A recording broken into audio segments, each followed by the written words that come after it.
Hello अनुपम दा, ठीक है, देख लीजिए एक बार, देख लीजिए, अनुपम दा से पूछ लीजिए एक बार। ठीक है तो स्टार्ट करें।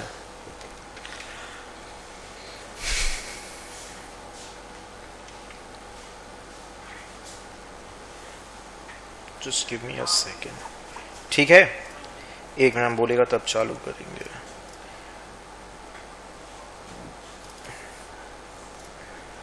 स्टार्ट कर दीजिएगा, बोलेगा तब करिएगा।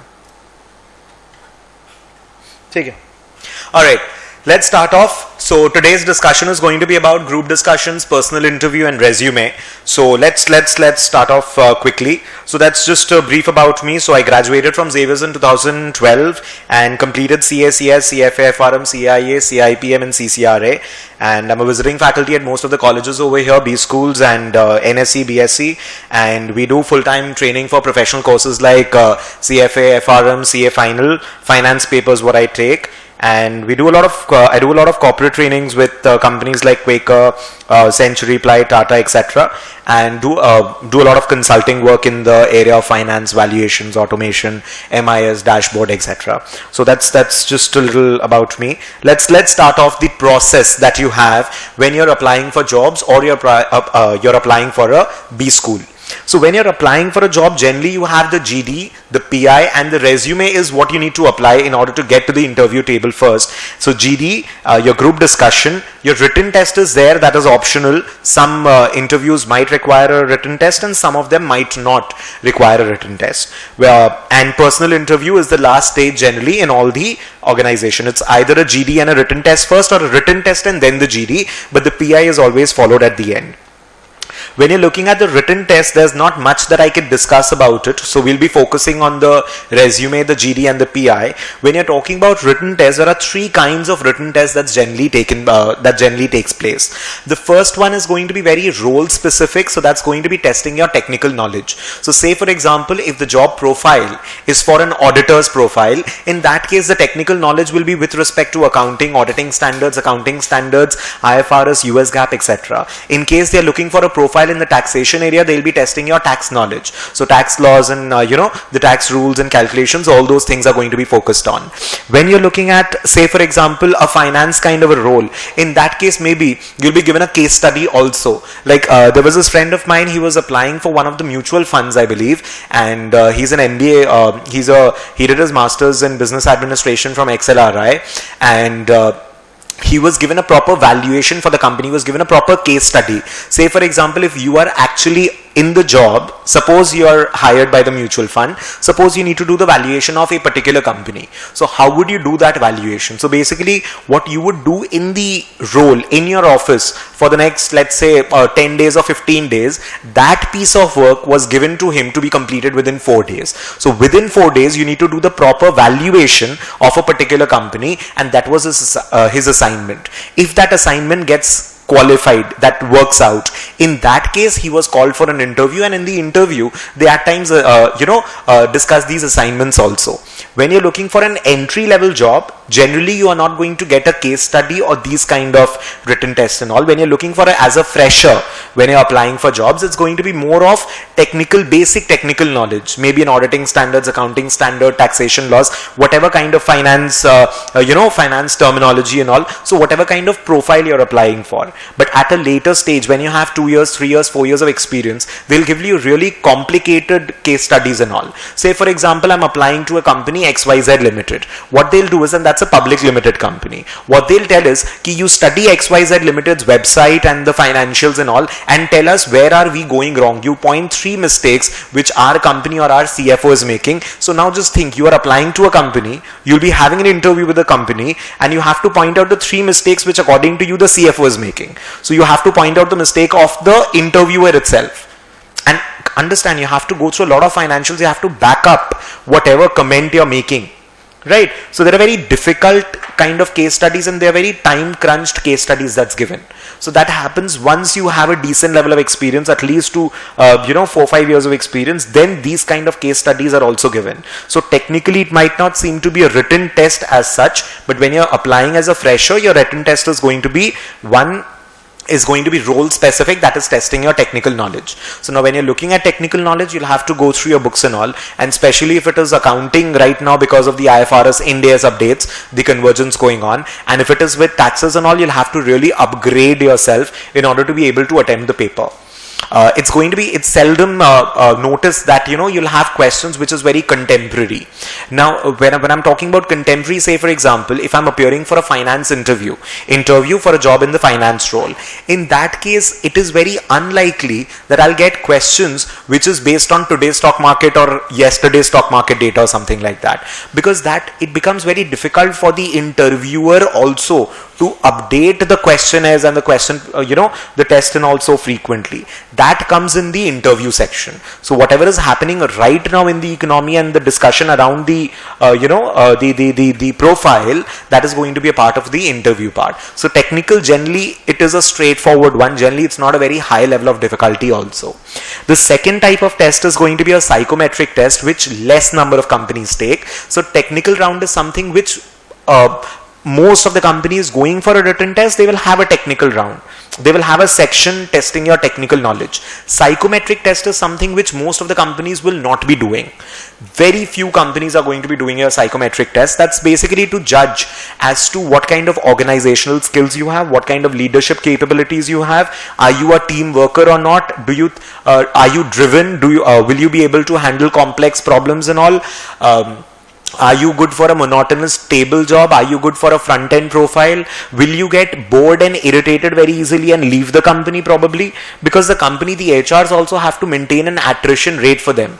They cannot have, hiring going on continuously, ki hire kiya and then those people leave the job and all. So they need to hire those employees whom they can retain, who are going to be good team workers and all. Because ultimately, what happens is most of the jobs and all will get monotonous at a point of time. Because ultimately you're doing the same thing over and over again. You're specializing. You just keep on climbing up the ladder, but it's going to be in a very similar kind of a field. So whether you're going to be are you very restless at work and all. So these kind of personal traits also needs to be looked into. There are certain private organizations which I know which also do handwriting analysis and all. So I don't know how much of credibility, I'm nobody to certify the credibility for graphology or anything like that. But there are companies who actually do that as well. So maybe at a very high level they might want to do a handwriting analysis or something like that. So they do that. So anyways, that's something aside. So psychometric test is basically to test more of your behavioral traits. So that is also going to be there. So that can be tested using psychometric test, but it is generally less used. B schools generally use a psychometric test. B schools generally have a psychometric test, but for jobs and all, at least in India, I see less psychometric tests being used.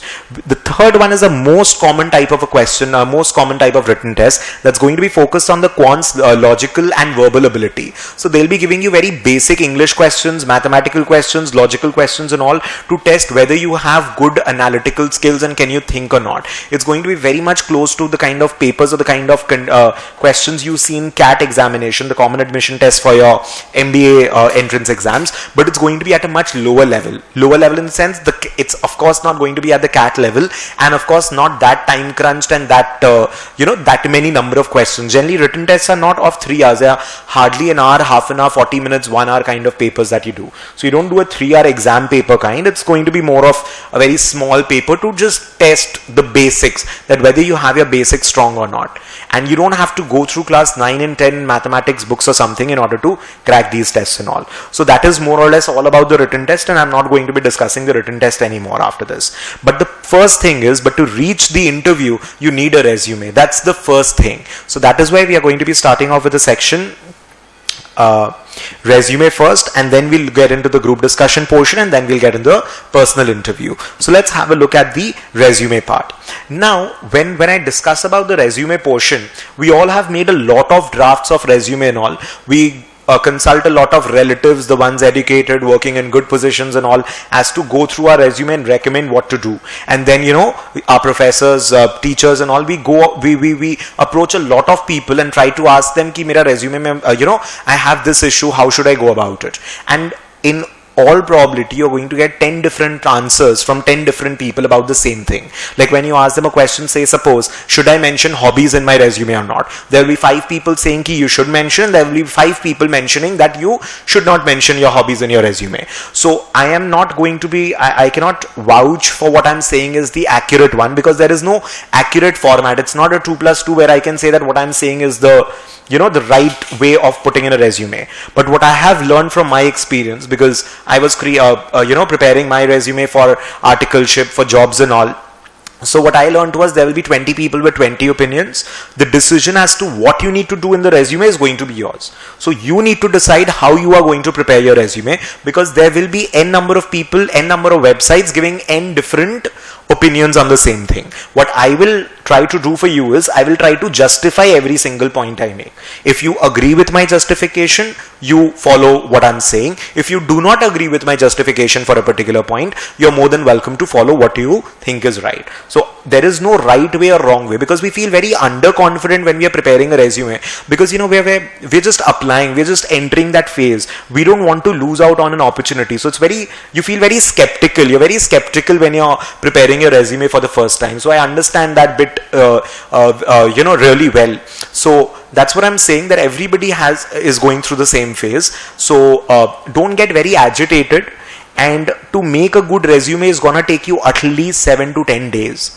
It does take 7 to 10 days. People think that एक work document बनाना है, I just have to create a word document, it is going to take hardly half an hour, 40 minutes, I'll make a word document, resume is going to be ready and I'll be able to use it. It does not happen that way. So don't take it lightly. It takes you a week, 10 days, because you're going to be mailing the resumes to multiple people. They'll give their feedback, then you'll have to edit according to the feedback, then send into that, and then again you send it to a second person, and then he changes again the same thing which you already rectified. So it's a very continual process, a very irritating process also at times. So you're going to take a lot of time. You need 7 to 10 days to create a good resume. That is why when I'm talking to students who are yet to create, like say for example CA final students who are yet to have their results out, I tell them not to wait for the results to be out, but prepare your resume for your GDPI, etc. Start doing that, because the moment your result is out, you need to fill in a blank wherein you've not put in your scores, and immediately hit the button to send your resume to multiple people.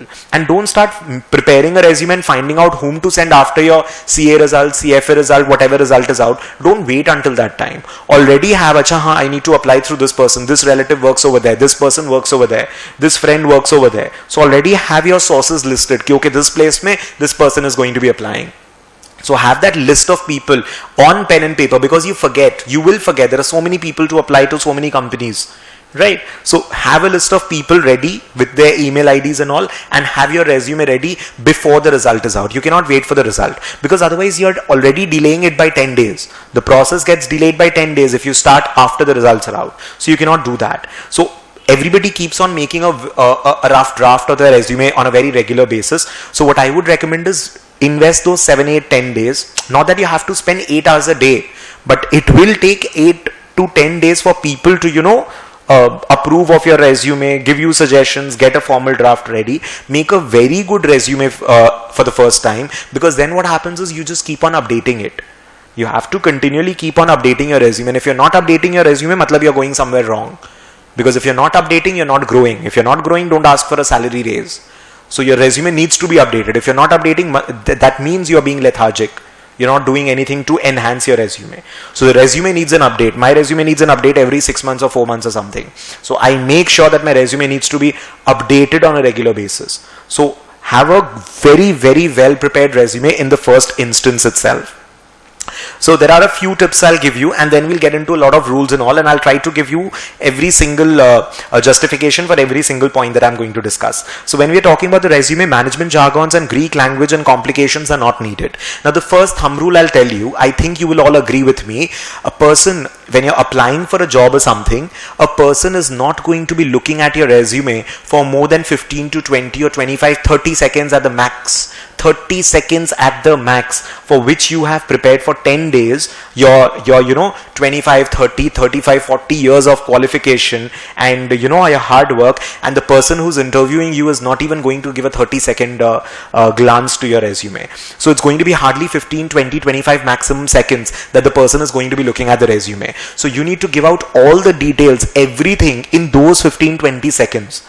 So whoever is reviewing your profile, he needs to be reviewing, he needs to be getting that information.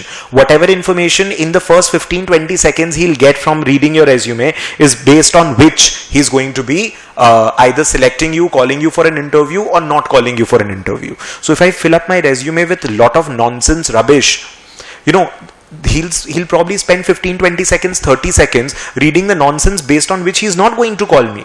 So I need to have my resume so crisp that within 15 to 20 seconds, I need to convey the maximum possible information. Suppose I'm going to give you 15 seconds, and within which you need to convince me to call you for an interview. So what data will you give me? What attributes or what qualification or what qualities about yourself are you going to tell me? Are you going to tell me your father's name, address, and all ki based on my address, based on my father's name, based on class 2 ka one certificate that I got, based on that should I call you for an interview? No, right? So in those 15, 20, 25 seconds, whatever information you can provide to the person who's reviewing your profile, you're reviewing your resume, you need to prepare your resume in that manner. That's the first thing. That's a basic thing that you need to understand.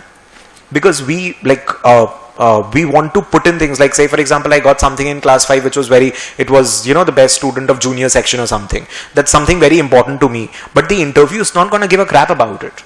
So I cannot include that, even though I want to. Personally, I want to. I might as well leave out one degree and probably include that in my profile. But I cannot do that. I cannot do that. Because that might be important to me, but it's not important to the person who is going to hire me. So you need to give that information which is going to be very much required and very much applicable for that person. Now I have multiple versions of my resume as well. When I'm applying as a corporate trainer, in my work experience, I'll give 4 lines to corporate training assignments, and maybe only a couple of lines to the visiting faculty part. But when I'm applying as a teaching profession, as a visiting faculty in a college or something, I'll probably expand that teaching experience portion over there. So maybe you can, it's not that I'm not misguiding anybody, just that I'm choosing to give more emphasis and less emphasis to certain parts of my resume.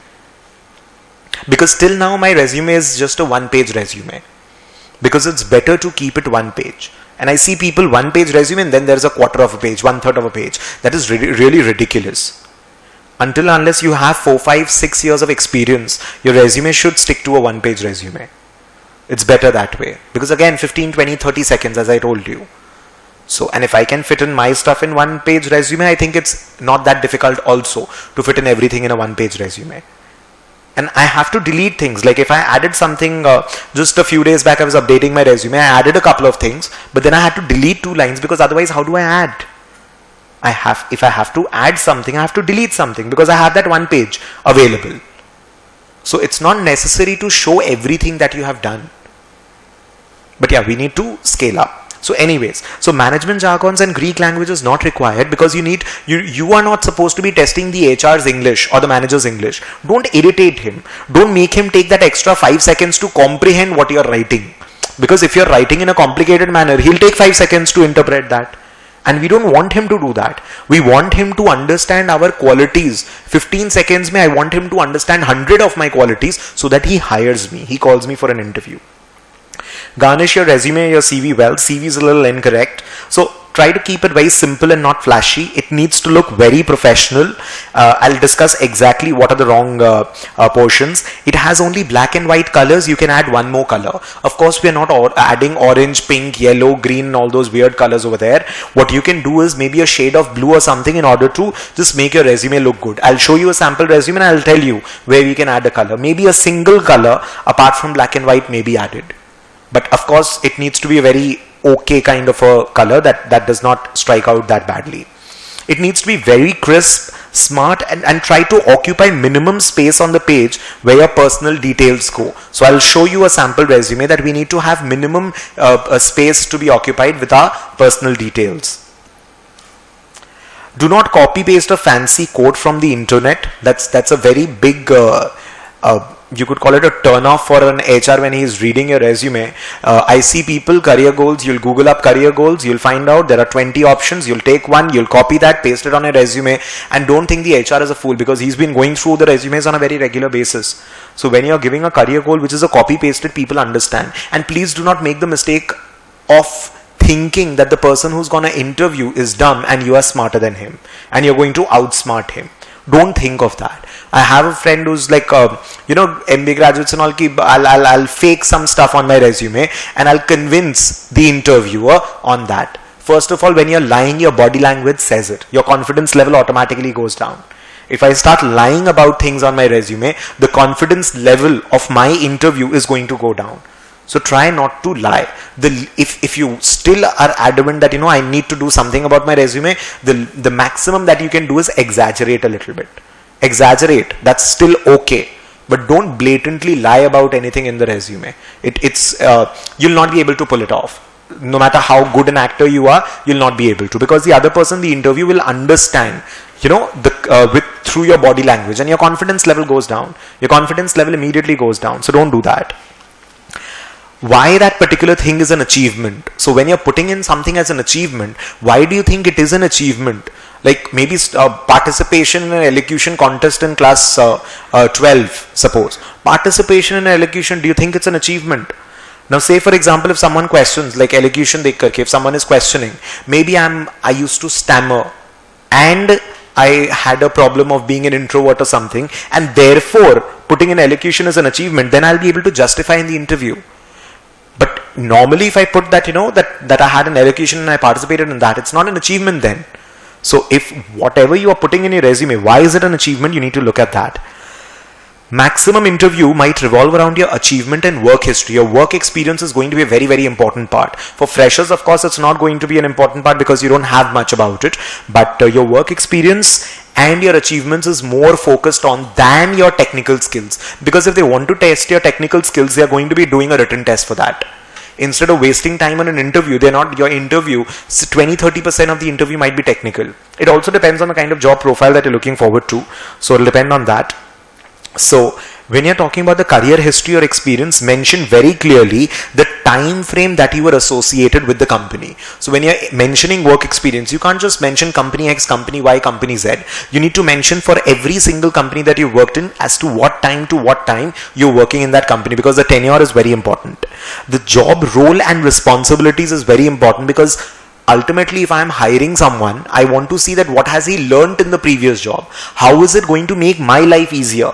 If you are a part of my team, how does it make my life, my work easier? That is what I'm going to be looking at. So I need to understand what was your role and responsibility in your previous profile. So that needs to be there. Avoid writing at length. Try to keep the content very crisp and short.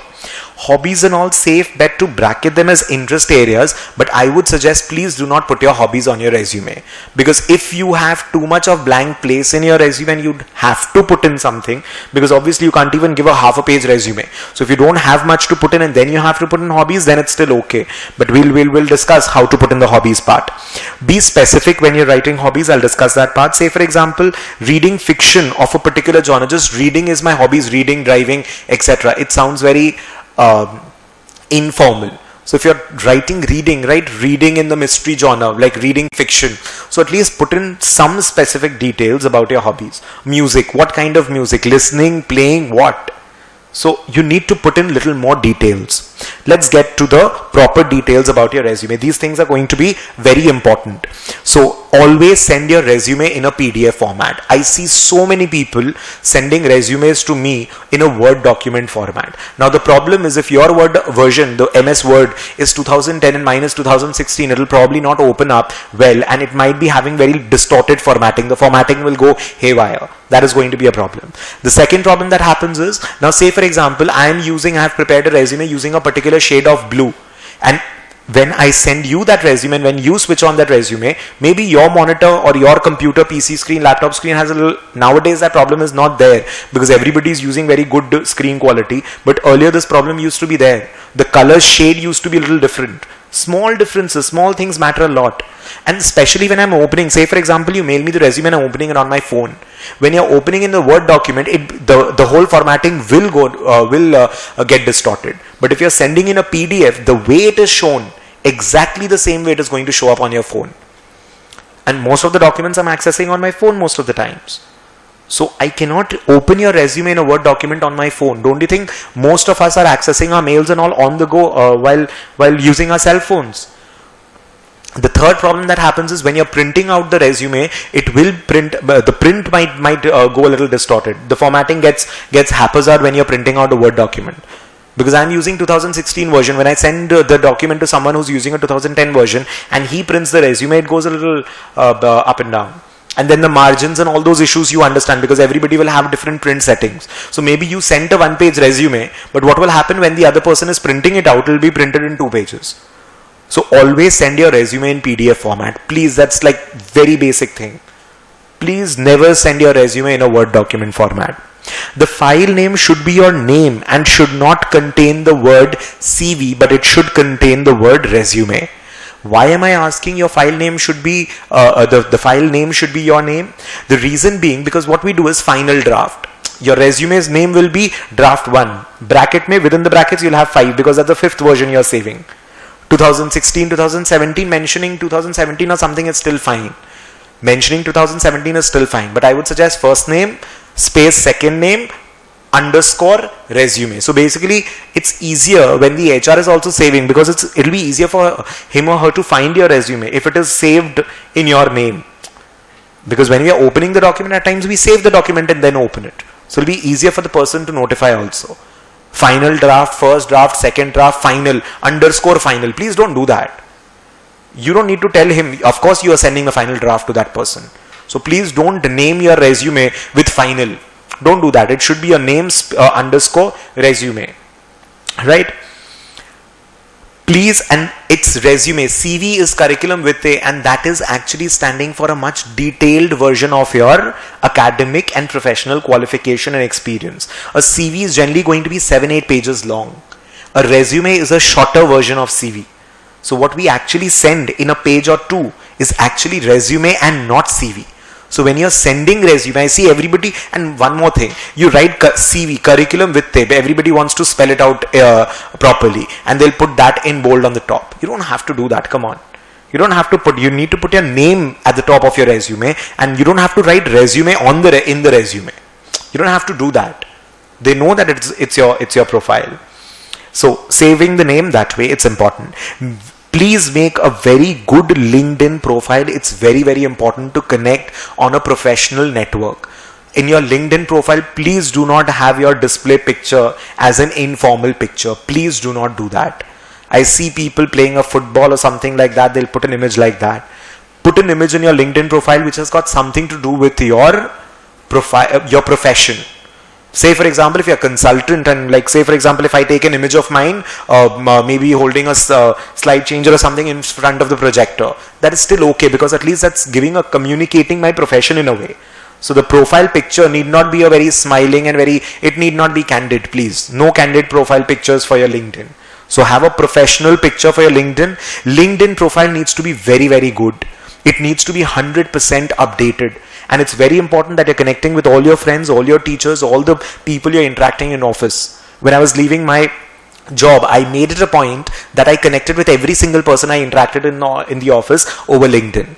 It's possible they might shift to another organization. What if I want to shift over there?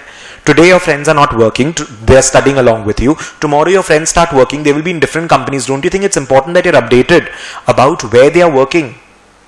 You want to be updated about their personal life and you'll be following Facebook totally. But don't you think it's more important to be updated about their professional profile and updates about that? So it's very important that you're connected with your friends on LinkedIn. And I'm telling you, do not take your LinkedIn profiles lightly. Have a very good profile with every single detail updated, and the English and the language, because I see people updating, Facebook समझ के Facebook की तरह update कर देते LinkedIn को. They'll update LinkedIn, in a very casual manner. Don't do that. I have gotten a good number of corporate trainings and consulting work through LinkedIn. There are people who approach via LinkedIn. It's a professional networking site. And it's very important that you have a very good, crisp profile. And I'm telling you, please make sure that your LinkedIn profile ke liye, you ask your friends to review, friends or someone, some colleagues or someone to actually check. that how is your profile looking when they are accessing it, right? So have a very good LinkedIn profile. It's exceptionally important, I'm telling you. It's a very important tool which a lot of HRs are nowadays using in order to find candidates, because it's cheaper. It's at times, it's cheaper to find candidates via LinkedIn. So have a very impeccable profile, very seriously, very formally made. And on a very regular basis, you need to update. If there's anything that has happened, any credential that has been added, you need to update your LinkedIn profile immediately. Don't let it be outdated, right? Do not use your residential address. Now, why do I say that? First of all, 15, 20, 30 seconds, you need to communicate all the information to the reviewer, to whoever is going through your profile. Do you think the person is ever going to be communicating you via a chitti, via a post, a letter? He's always going to be emailing you. So how does it matter as to where are you residing? What is your location? What is your residential address? Right? So residential address is not going to matter on your resume at all. And nowadays, most of the people are very okay with commuting also, with relocating also, sorry. So, and that is going to be a question which the HR is anyways going to ask, that whether you're comfortable relocating to another location or not. So it's not a good idea to give a residential location. And also it kind of shows a restriction. Okay, this person is located over here, let's say Kolkata. So will he be commuting? Will he be wanting to come to Bangalore or not? Or maybe if I have to ask him to come to Bangalore, I'll have to give him the, transportation and all those compensation and all. So why put in my residential address? I'll never do that, because the person is never going to communicate to me via post. It's always going to be through email. So it makes no sense, making the person wasting 2-3 seconds on the address. So I never give the address, and that's the reason for it. So whether you want to give your residential address or not is up to you, but that's my reason of not giving the residential address on the resume. Mention your phone number and email ID, and please do not have a cool underscore, rocking underscore, and a sweet Simran and all those. Please don't do that. Please don't do that. It's really ridiculous to have those kind of mail IDs. Have a professional mail ID. And it's of course it's possible that you'll not get the mail ID as per your name exactly. In that case, generally people, what they do is they include the DDMM part of their birth date. Don't include the YY part, because today your age might not matter to you, but tomorrow you might not want people to understand your age from your email ID. So preferred to have DDMM of your birth date or any other way, but it should not be unprofessional. A lot of people also attach their college name, alma mater, in their resume. Like if someone is from an IIM ABC or something, they would want that their name and then an IIMA@gmail.com or something. It's possible. It's fine if you do it. That's okay. But don't have a funny email ID. That's very unprofessional. And don't have a very long email IDs also. It's a little irritating for the other person to type. So try to have a short, crisp, decent mail ID. The next one is going to be, you need not include your father's name, because you're not getting a job on the basis of any recommendation or a sifarish or something. So your father's name is not going to be important when you're applying for a job. Irrespective of your father's name, your job is going to be based on your credentials and your ability. So including father's name, mother's name, and languages known and all does not make sense, to be very honest. Languages known is going to make sense in case you know something apart from, let's say, if I'm staying in Bengal, English, Hindi, Marwari and Bengali is expected, because Marwari being my mother tongue, Bengali being the state I'm living in, and English, Hindi because they're the most commonly used languages we communicate in. So in that case, I don't have any extra great language skills over here, because I've not learnt anything extra.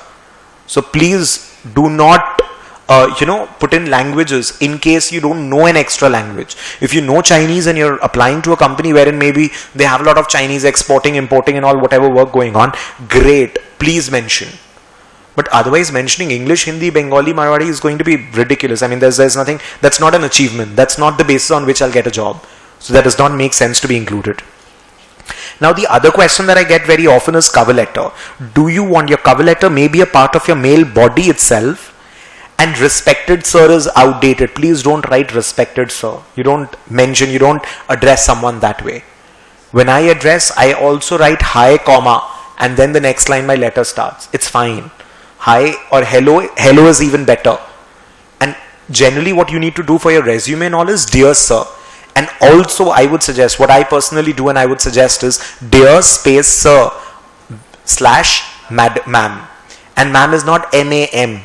M-A apostrophe A-M. Please don't misspell something. And resume, don't you dare make a mistake, a spelling mistake on your resume or a grammatical error.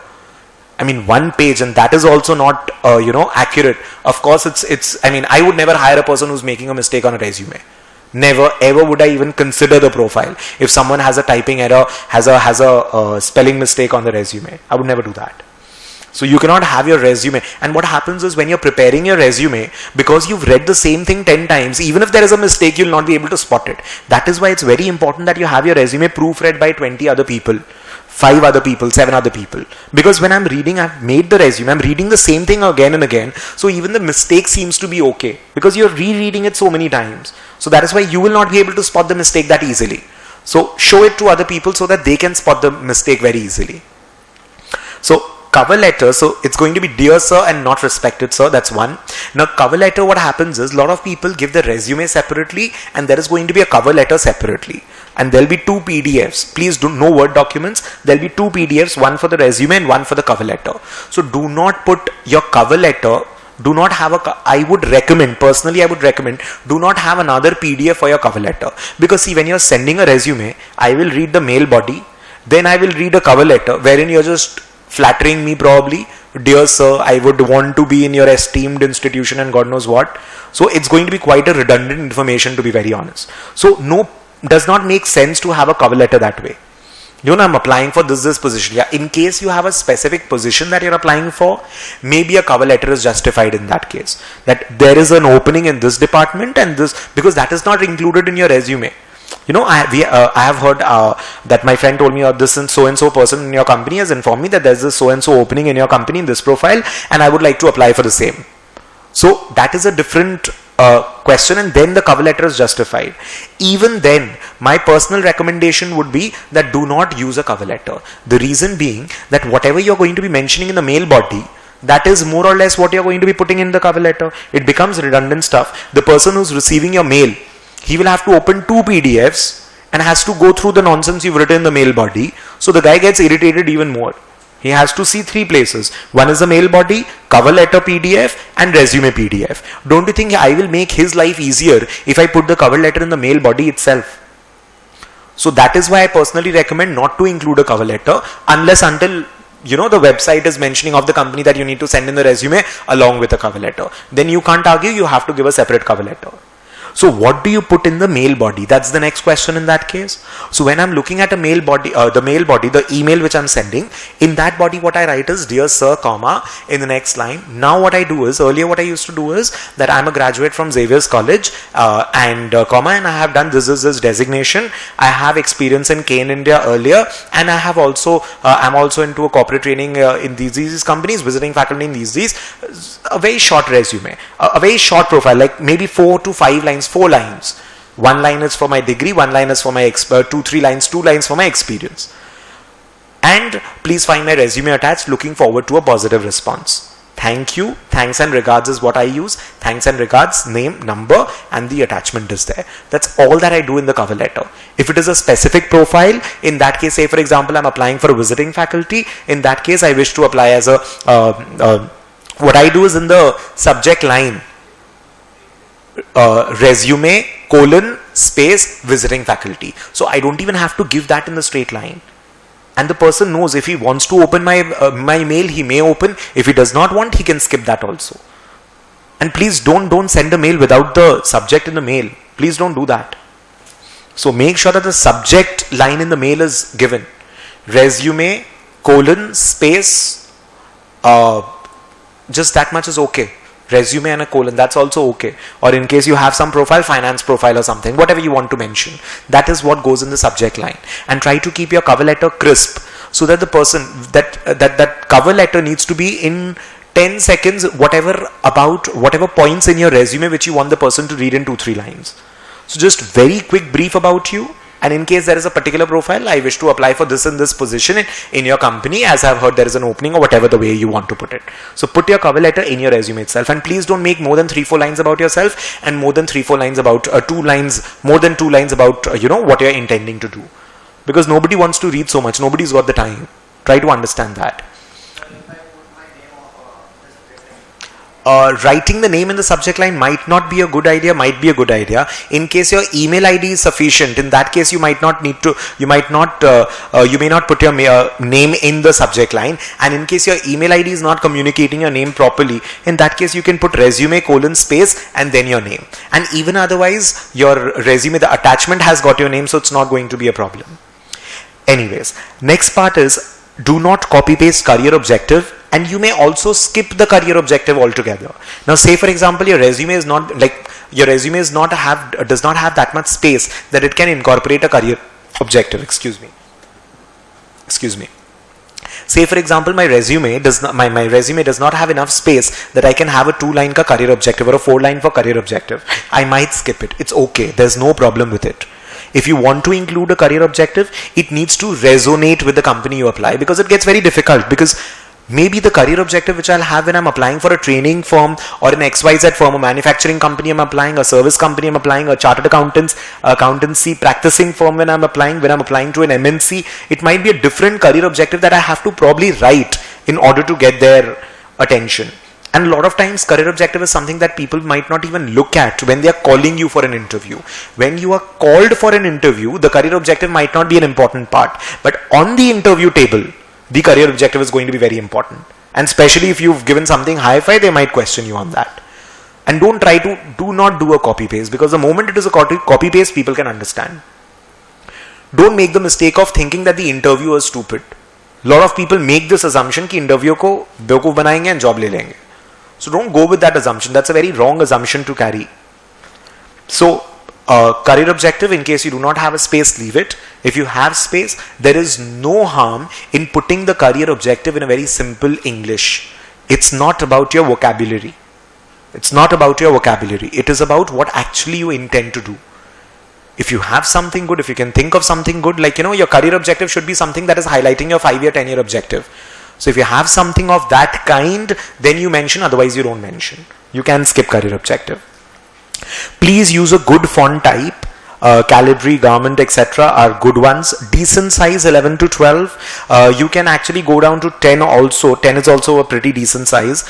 And one may use one color other than black and white for shading, like a grey or a dark blue or a light blue or something, which is not very flashy. I'll show you a sample resume. So to shade the background or something, you might use another third color, but that needs to be something like a grey or a dark blue or a light blue or something, which is not flashy, which is not, which is not very eye-catchy or something. It needs to be a little dull. It needs to actually be a little dull. So you can use just one more extra color. Please do not use red and all to highlight any word also. You're not supposed to be using red to highlight a word. Take a print and see if the colors and shading are fine in the print form. That is also very important. Now say for example, I've shaded my resume. It's looking brilliant on the screen. But when I print it out, save and try to take out, even if it is a color you've used, a blue color or something, take out the same resume's print out in the black and white format also. Because when you're sending the resume to someone, what if they're not going to be checking on the laptops, on the computers? What if they're going to be taking out the printouts of all the resume and then going through it? And what if your shaded area is not turning out to be very well when you're printing it out? It's not coming out well. And what if it's printed in the black and white, which is most of the companies will be doing? They will not be printing your resumes in color format. So when your colored resume is printed in the black and white version, is it giving out the right details? Is it being printed well or not? Like suppose on a blue background, I print something in black. It might be okay on the screen, but when I'm talking about a printout, it's not going to be okay. So you need to look into that also. I know it's very small things, but try to understand it's just a one-time hard work, and then you're going to be using the same resume over and over again. You have to do all these things. You don't have an option. And it's very small things, but these things matter. Don't irritate the person. Make the person's work easy who's trying to hire you. Right? If you irritate him right now, what are you going to do when you're getting hired? So don't irritate the person. Make his life easy when he's going through your resume. Right? You may want to skip hobbies. You should definitely not mention your strengths and weaknesses. So now what happens, a lot of people have seen in their resume, they'll put their strengths and weaknesses also. You're not supposed to be putting strengths and weaknesses on your resume, because one, it's unnecessary information, and second, because if you're putting your strengths and weaknesses on the resume, the person is bound to be questioning you on that.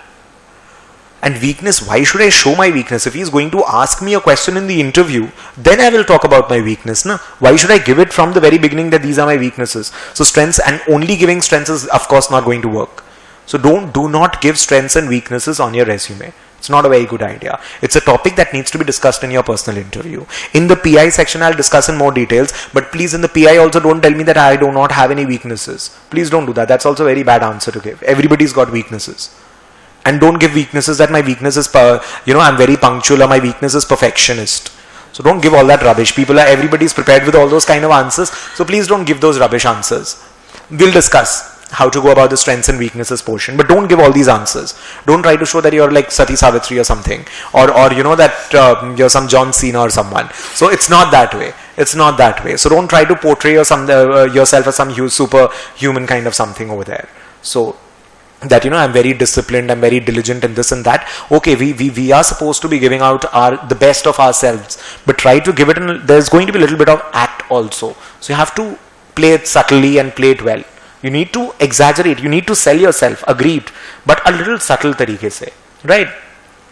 The next one is going to be a languages to be mentioned. We've already discussed, and English, Hindi, mother tongue. There is no achievement in that. Use a simple, crisp language and short sentences. Use very crisp language.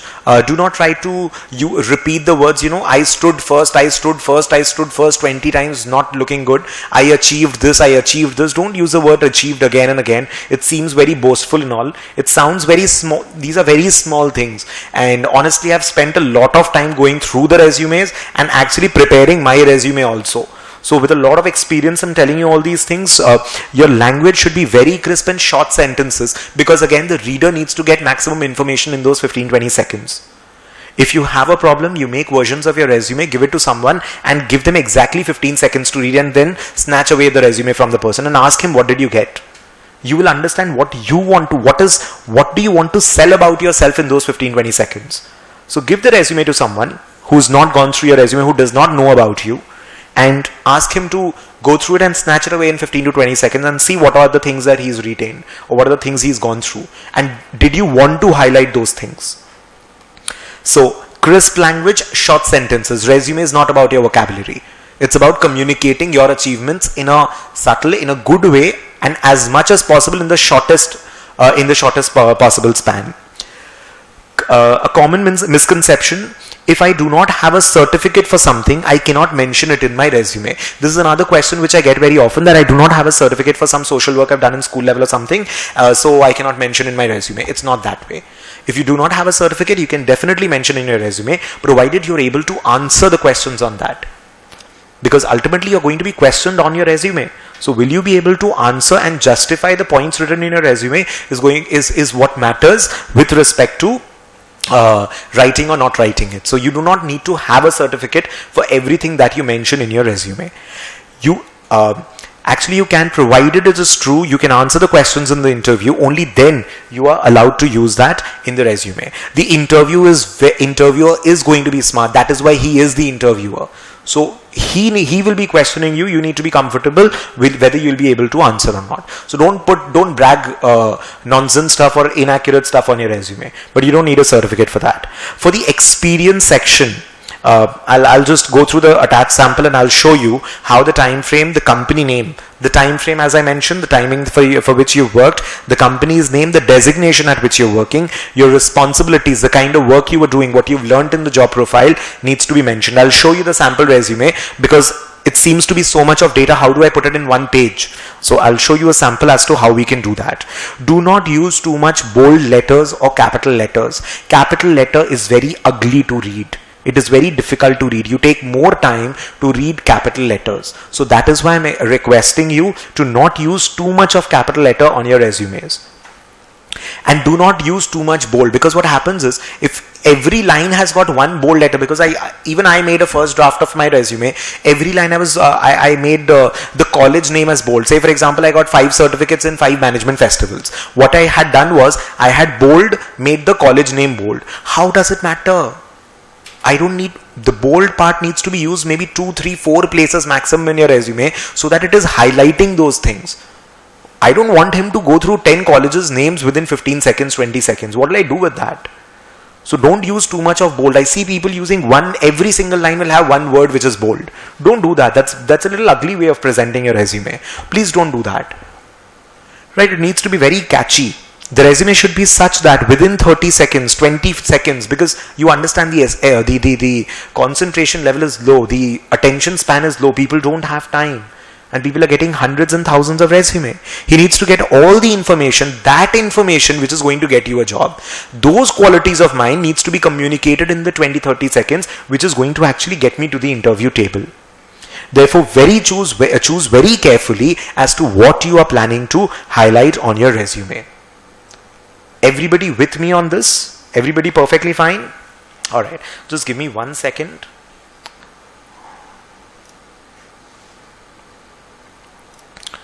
Let me just show you a sample resume. I'll take mine itself over here. So, just a second.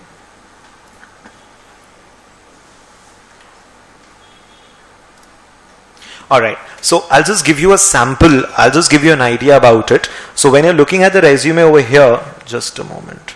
Right, so over here, so you put in, I've just put in my name over here. Male single, it's an advantage to be single because I can give more hours. It's actually a little low, I might actually leave that outside, but single is an advantage because then you don't have to go back home and attend the family and have the family obligations and all. You can spend in more hours. It might sound a little bad when I'm saying this. It's not that if you're married you're not getting a job, obviously, but putting in your marital status is something that people generally do on the resume. So after you're married, you don't need to put in married, but if you're single, it might be a good idea to put in a comma and a single. Your gender needs to be mentioned, and that's done over there. And that's all the personal information that I'm giving. There is no other personal information on my resume. What I have over here is my mail ID, which is no nonsense mail ID. It's an absolutely plain, simple, my name @gmail.com, and the phone number is provided over here. Phone number, it's a good idea to have the country code over here.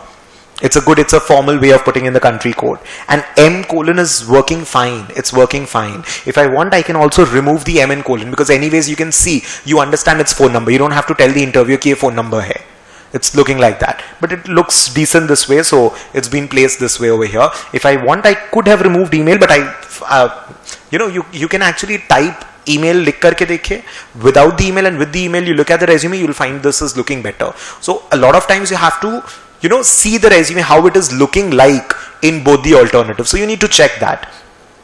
Then I've got the academic qualifications over here. I've got the board and university. Now I'll tell you very small things.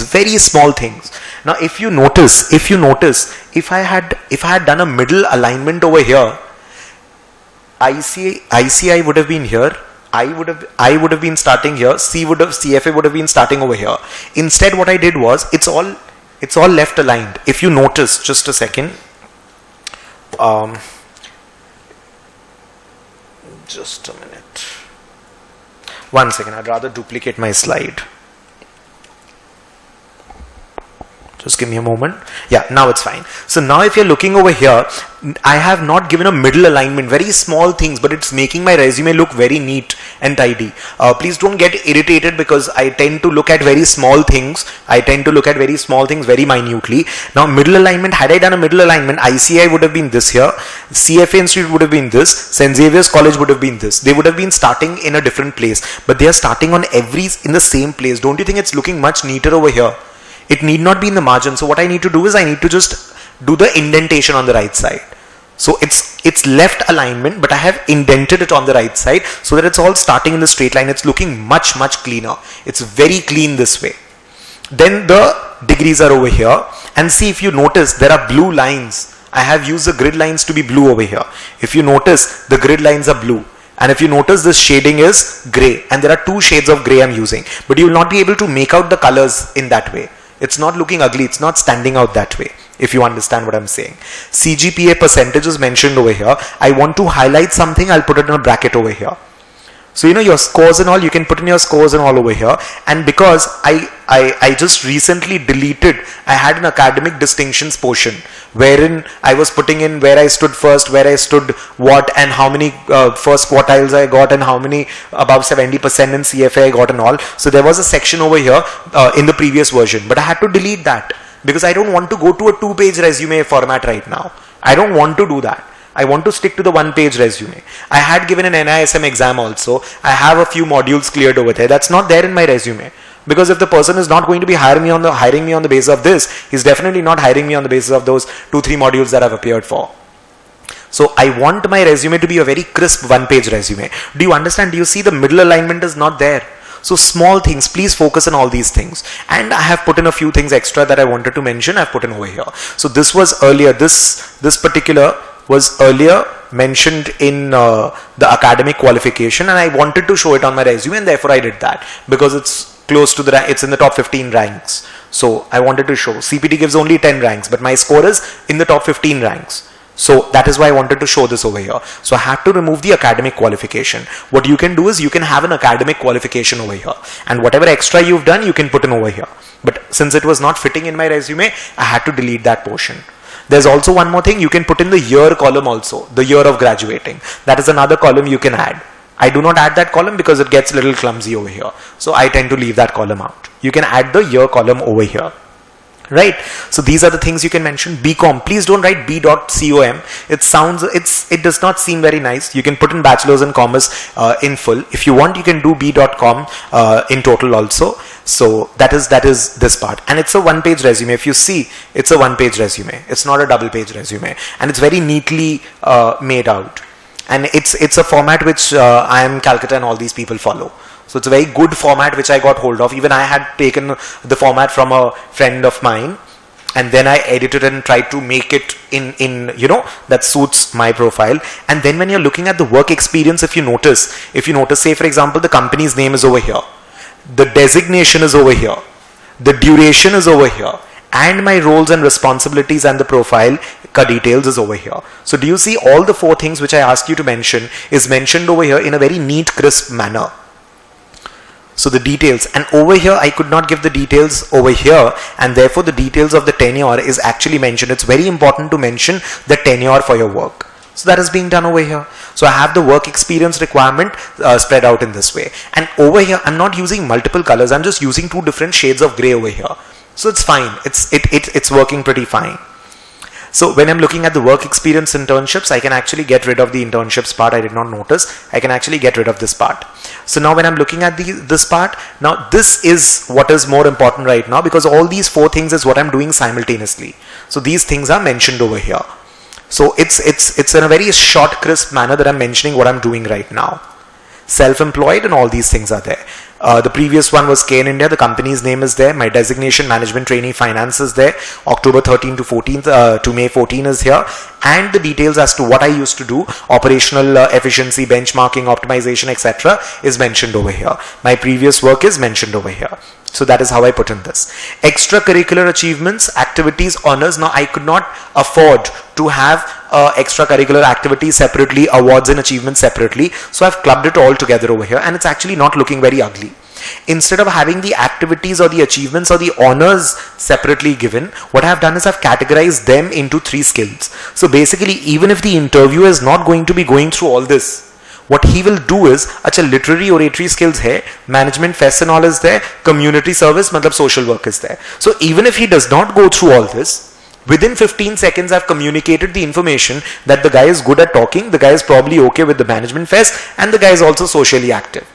That's my 5-7 seconds. Okay, he's worked a trainer, faculty trainer, consulting. He was working in K in India as a management trainee earlier, and these are the designation he has. So I have actually given out all the information that I wanted to in the 15-20 seconds that I had. Did you notice? So I don't expect the interview to actually go through all this. And if you notice, there's just one thing that is bold over here. That's all. Because that's something that I wanted to highlight.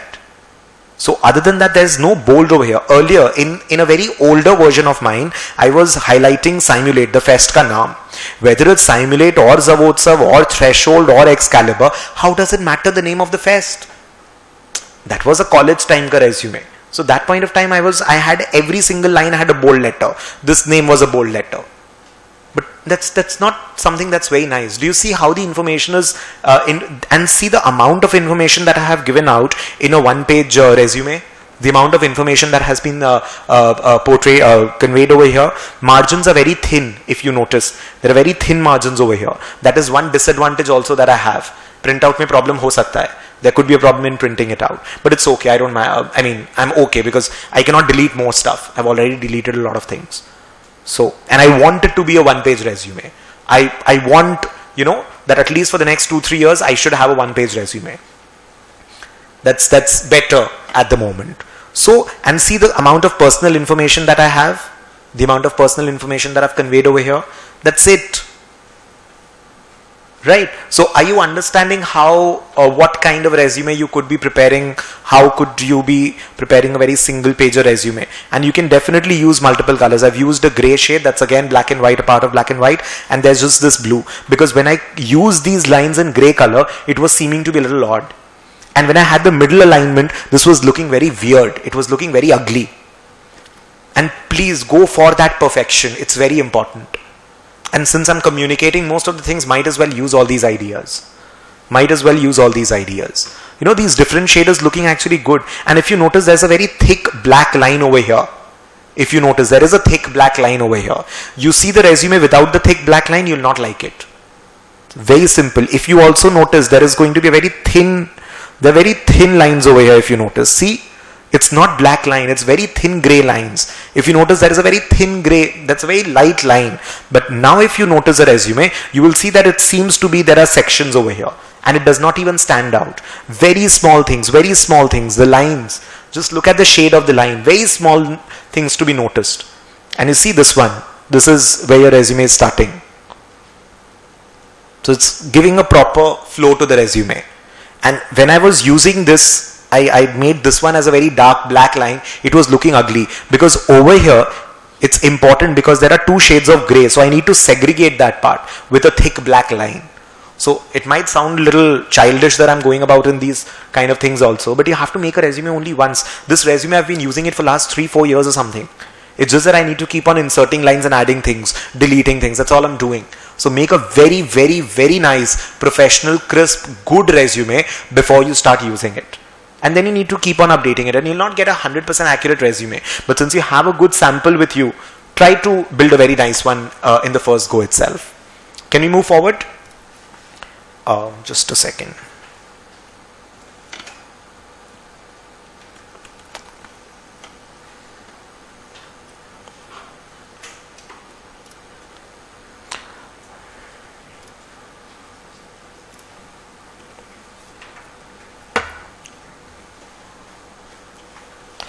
Alright, so now we'll move to the group discussion section. So when you're talking about a group discussion, generally most of the job interviews and all, AC slow kar dijiye kafi. When you're looking for a group discussion and all job interviews ke liye, what happens is you have a group discussions and all, because it becomes easier. Instead of interviewing 20 candidates separately, it's very time consuming, right? So have a group discussion, because out of those 10 candidates, you can immediately eliminate 5 or 7 of them. If someone is not being able to communicate, if someone is not having an idea, anything to talk about a particular topic or not, so it becomes when there are too many candidates, the companies generally go for a group discussion, because then 50% candidates are automatically chucked out and you're working only with the remaining 50% then. So it becomes easier to carry out the interview process, especially if you have more number of candidates. So when you're looking at a group discussion, it's generally a 10 to 20 minute discussion. Generally, it's somewhere around 10 to 12 minutes. A 20-minute discussion will be happening if you have more number of people. Right. And the second thing is when it also depends on the kind of job they are hiring you for. So it'll depend on how important the group discussion profile is. Say for example, if I'm hiring for a sales executive or something, I'll go for a 20-minute group discussion because the communication skills are exceptionally important in that case. Right. So it depends on the kind of profile and all. Generally a 10 to 20-minute discussion is there. A topic is generally given. And at times also case study is also given. So maybe I'll give you a 1-line topic as to, what do you feel about the demonetization? Demonetization is a boon or a bane. So I'll give you a topic and you need to discuss about it. It is also possible that I'll give you a case study. I'll give you a situation, and then people will have to discuss as to how to tackle that situation. There is an employee strike in the company and all, and these things happened. The manager threw out a chappal on the employee or something like that, and then the employees have done a strike. Now, how do you work it out? Try to be a worker and try to be from the management side and try to work out these issues and all. So that could be a way of giving a group discussion, and also a case study, a financial case study. Absolutely, your company is suffering from these problems. Now discuss the remedial measures. So people will come up with different ideas as to ye karenge to better ho jayega. This is going to help the company out. This is going to help the company out of this problem and all. So that needs to be discussed. The most common topics, generally case study is not used. Case study might be used depending again on the profile and all. It'll be a good idea to test your analytical skills and all if your profile is of that sort. But 90% it's going to be more of a subject, a topic is going to be given, and on that topic you have to discuss. The topics in all probability should be either from the political area, which is a very important part. More than politics, it's going to be economics that the topic is going to be catering to. So as to, what do you think about the Narendra Modi, a prime minister on the flight mode? Say for example they give you. Now there'll be people who'll be talking about the pros about it, as to he's getting investments, this, that, branding of India is the growth story, etc. Or there could be a person that he's not looking at Make in India, he's not looking at the the hardships of the citizens and also. There could be arguments both in the favor or against the argument. So that depends on how you are prepared and what kind of knowledge you have. But the topics are going to be mainly political or economic related. There could be topics with respect to current affairs, Donald Trump. It could be on something like, say for example, if I'm going for a JP Morgan's interview or something, maybe I'll give a topic as to why do you see the pharma sector being tanking around 15 to 20% over the last couple of weeks. So that is very, very current. It's about absolutely the financial markets as to why the pharma sector and the IT sector is not doing well of late. So if that is the question, that is current affairs in a way pertaining to your job profile. Maybe say for example there's a scam in the country and that is your current affairs topic. So there could be demonetization, it's a current affairs and a socio-economic topic at the same time. So there would be, your topics is going to be political, socio-economic and focused around your current affairs and all. It could be opinion oriented also. Secularism and do you think there should be democracy, and a lot of things wherein it's not about the political or economic part, but it's going to be about your opinion. But even when you're putting in an opinion, you can't say, do you think that the social media or the marketing strategy has changed? You can't just say, no, I think it has changed, full stop. It does not end over there. You have to give examples from the current affairs. Maybe if a topic is that, suppose it's a marketing profile. We are discussing a lot about finance and commerce. Let me talk about the marketing one. So say for example, if it's a marketing profile and the question is about, the topic is suppose the face of marketing has changed over the last 10 years due to digital marketing and all. And I'll come up with, yes, I mean if you see the OnePlus marketing strategy, they did not even have a brand ambassador earlier. To now, in order to launch their OnePlus 5, today they have tweeted an image wherein OnePlus 3 is on OnePlus 5 and the shadow is beneath the OnePlus 3, within the shadow you can see OnePlus 5. That is talking about the slim, how slim the phone is, and it's just going viral. And then there is going to be a leak over there. Every day there is a news about OnePlus 5 because something or the other that is being leaked over there, and people are creating a hype about it. You're not spending, I mean now we have Amitabh Bachchan and people doing marketing for OnePlus, but earlier until OnePlus 3 there was no marketing ambassador and all these people, and they had this weird strategy wherein you need that invite to book the phone. A weird strategy, a different strategy. None of the people had tried that earlier and it worked in their favor. Social media marketing, of course, is changing the whole face of marketing area. So these are the examples. Now when I start debating, people get interested because I'm giving them some new content. I'm not giving them, yes, Facebook is also there, Twitter is also there, LinkedIn is also there. Even your child knows that. So you don't have to tell that, okay, there are a lot of social media marketing avenues like Facebook, Twitter, LinkedIn, everybody knows all that. Pinterest and all. So now when you start giving more details as to, let's say, like if you have data uploaded or images uploaded on Pinterest, therefore it is going to be showing up on Google search in a better manner, or your Google AdWords or whatever you talk about. Discuss the business profiling of Google and all. There was this we were discussing something. I was having a discussion with someone very recently. So they were talking about, Google was talking about how, I was reading this book, 0 to 1. If you read this book 0 to 1, it's written by Peter Thiel, PayPal founder, and he was mentioning about how Google is an advertising company, but they don't show themselves to be an advertising company. At the end of the day, a good amount of revenue is going to be coming from the advertising area, but Google never promotes itself as an advertiser.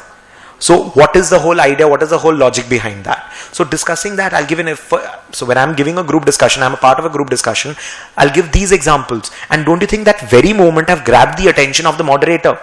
because I'm giving something interesting. Don't give something commerce bookish, textbookish of class 11 and 12, something which is very general. Don't give nonsense dialogues. Give something interesting content which the other person is interested in listening to. I think it should be like that. I think it should be like that, but why?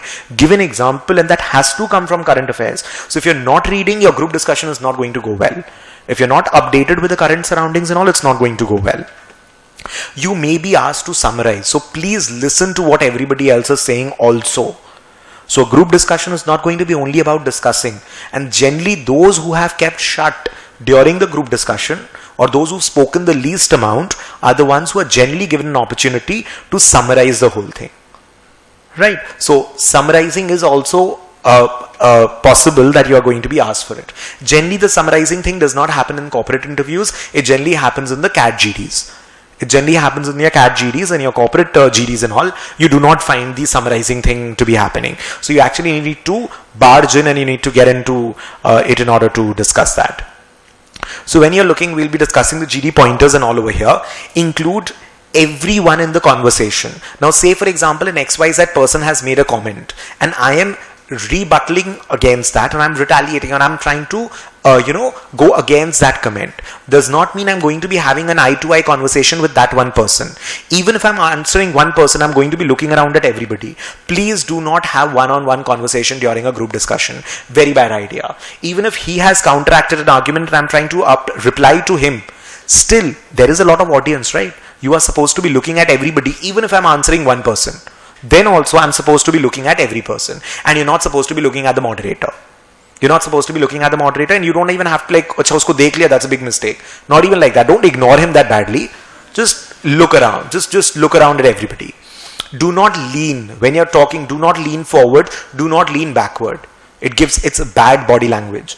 Do not lean forward, because then you're trying to be a little aggressive or something like that. And when leaning backward, you're just showing a little disinterest and disrespect in a manner.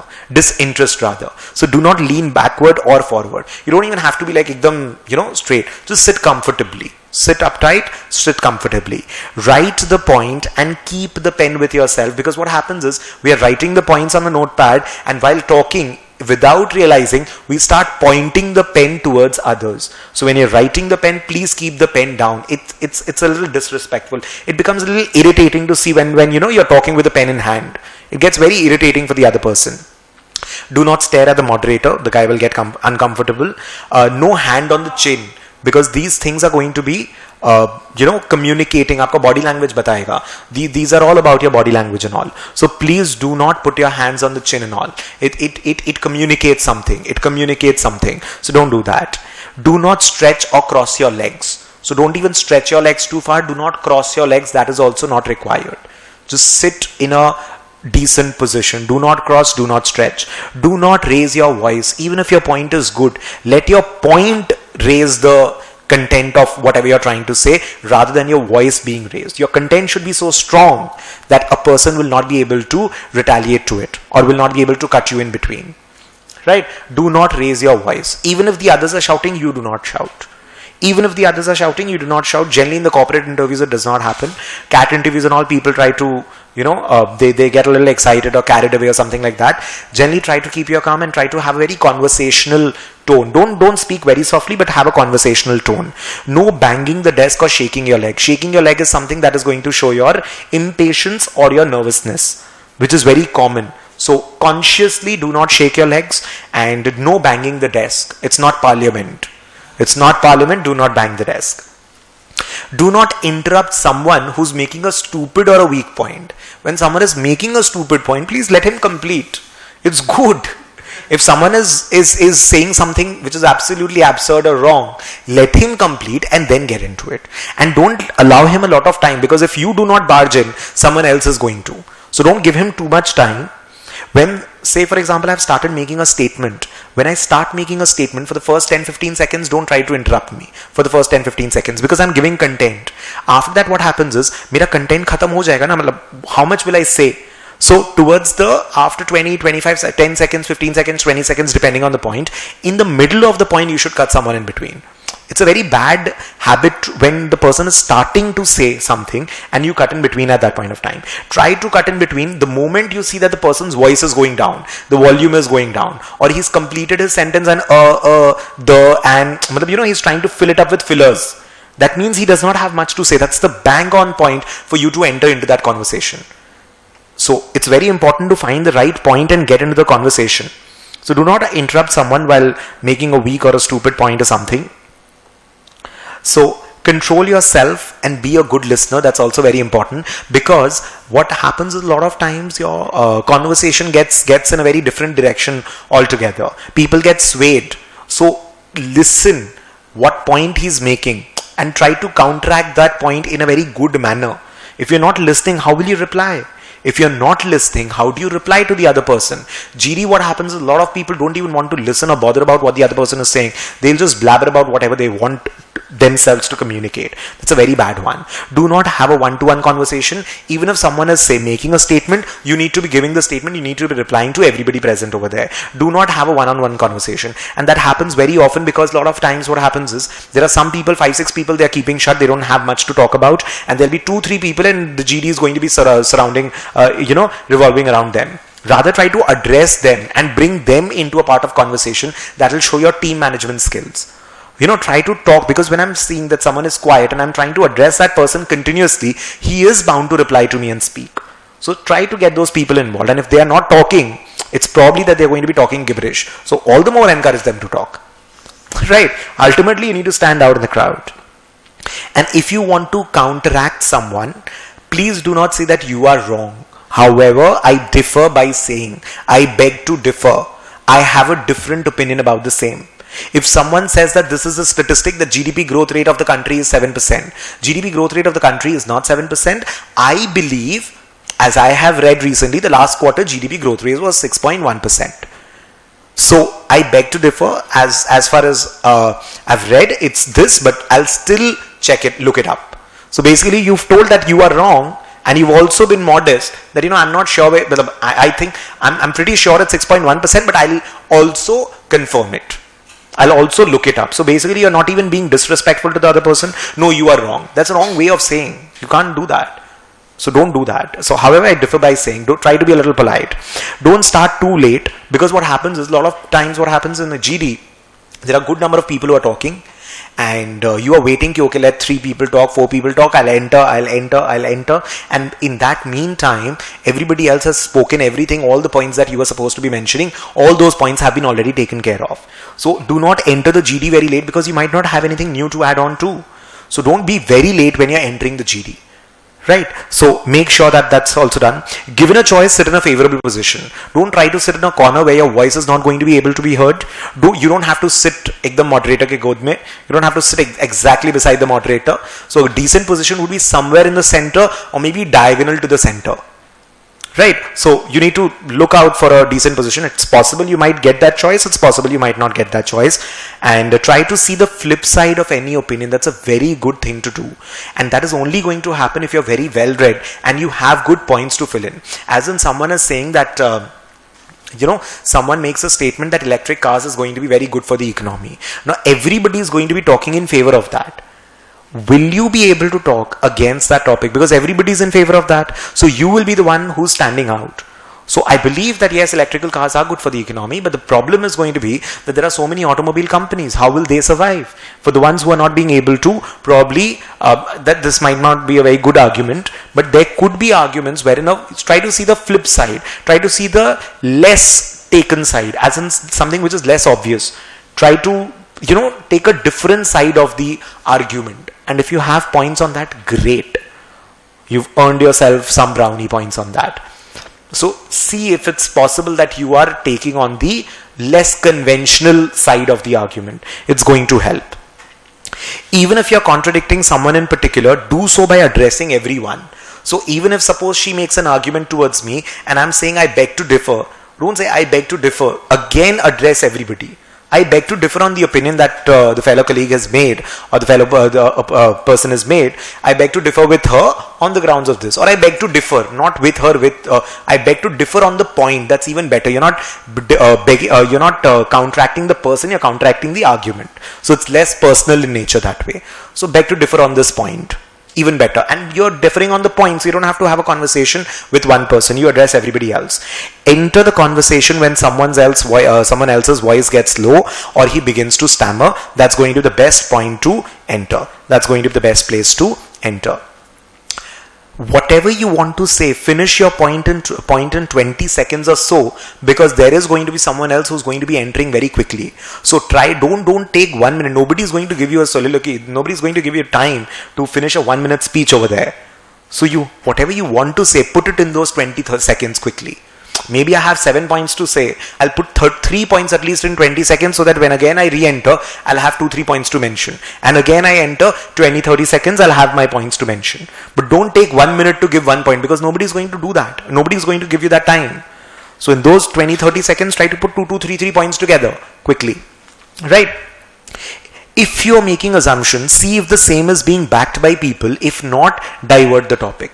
Because a lot of times you're making an assumption.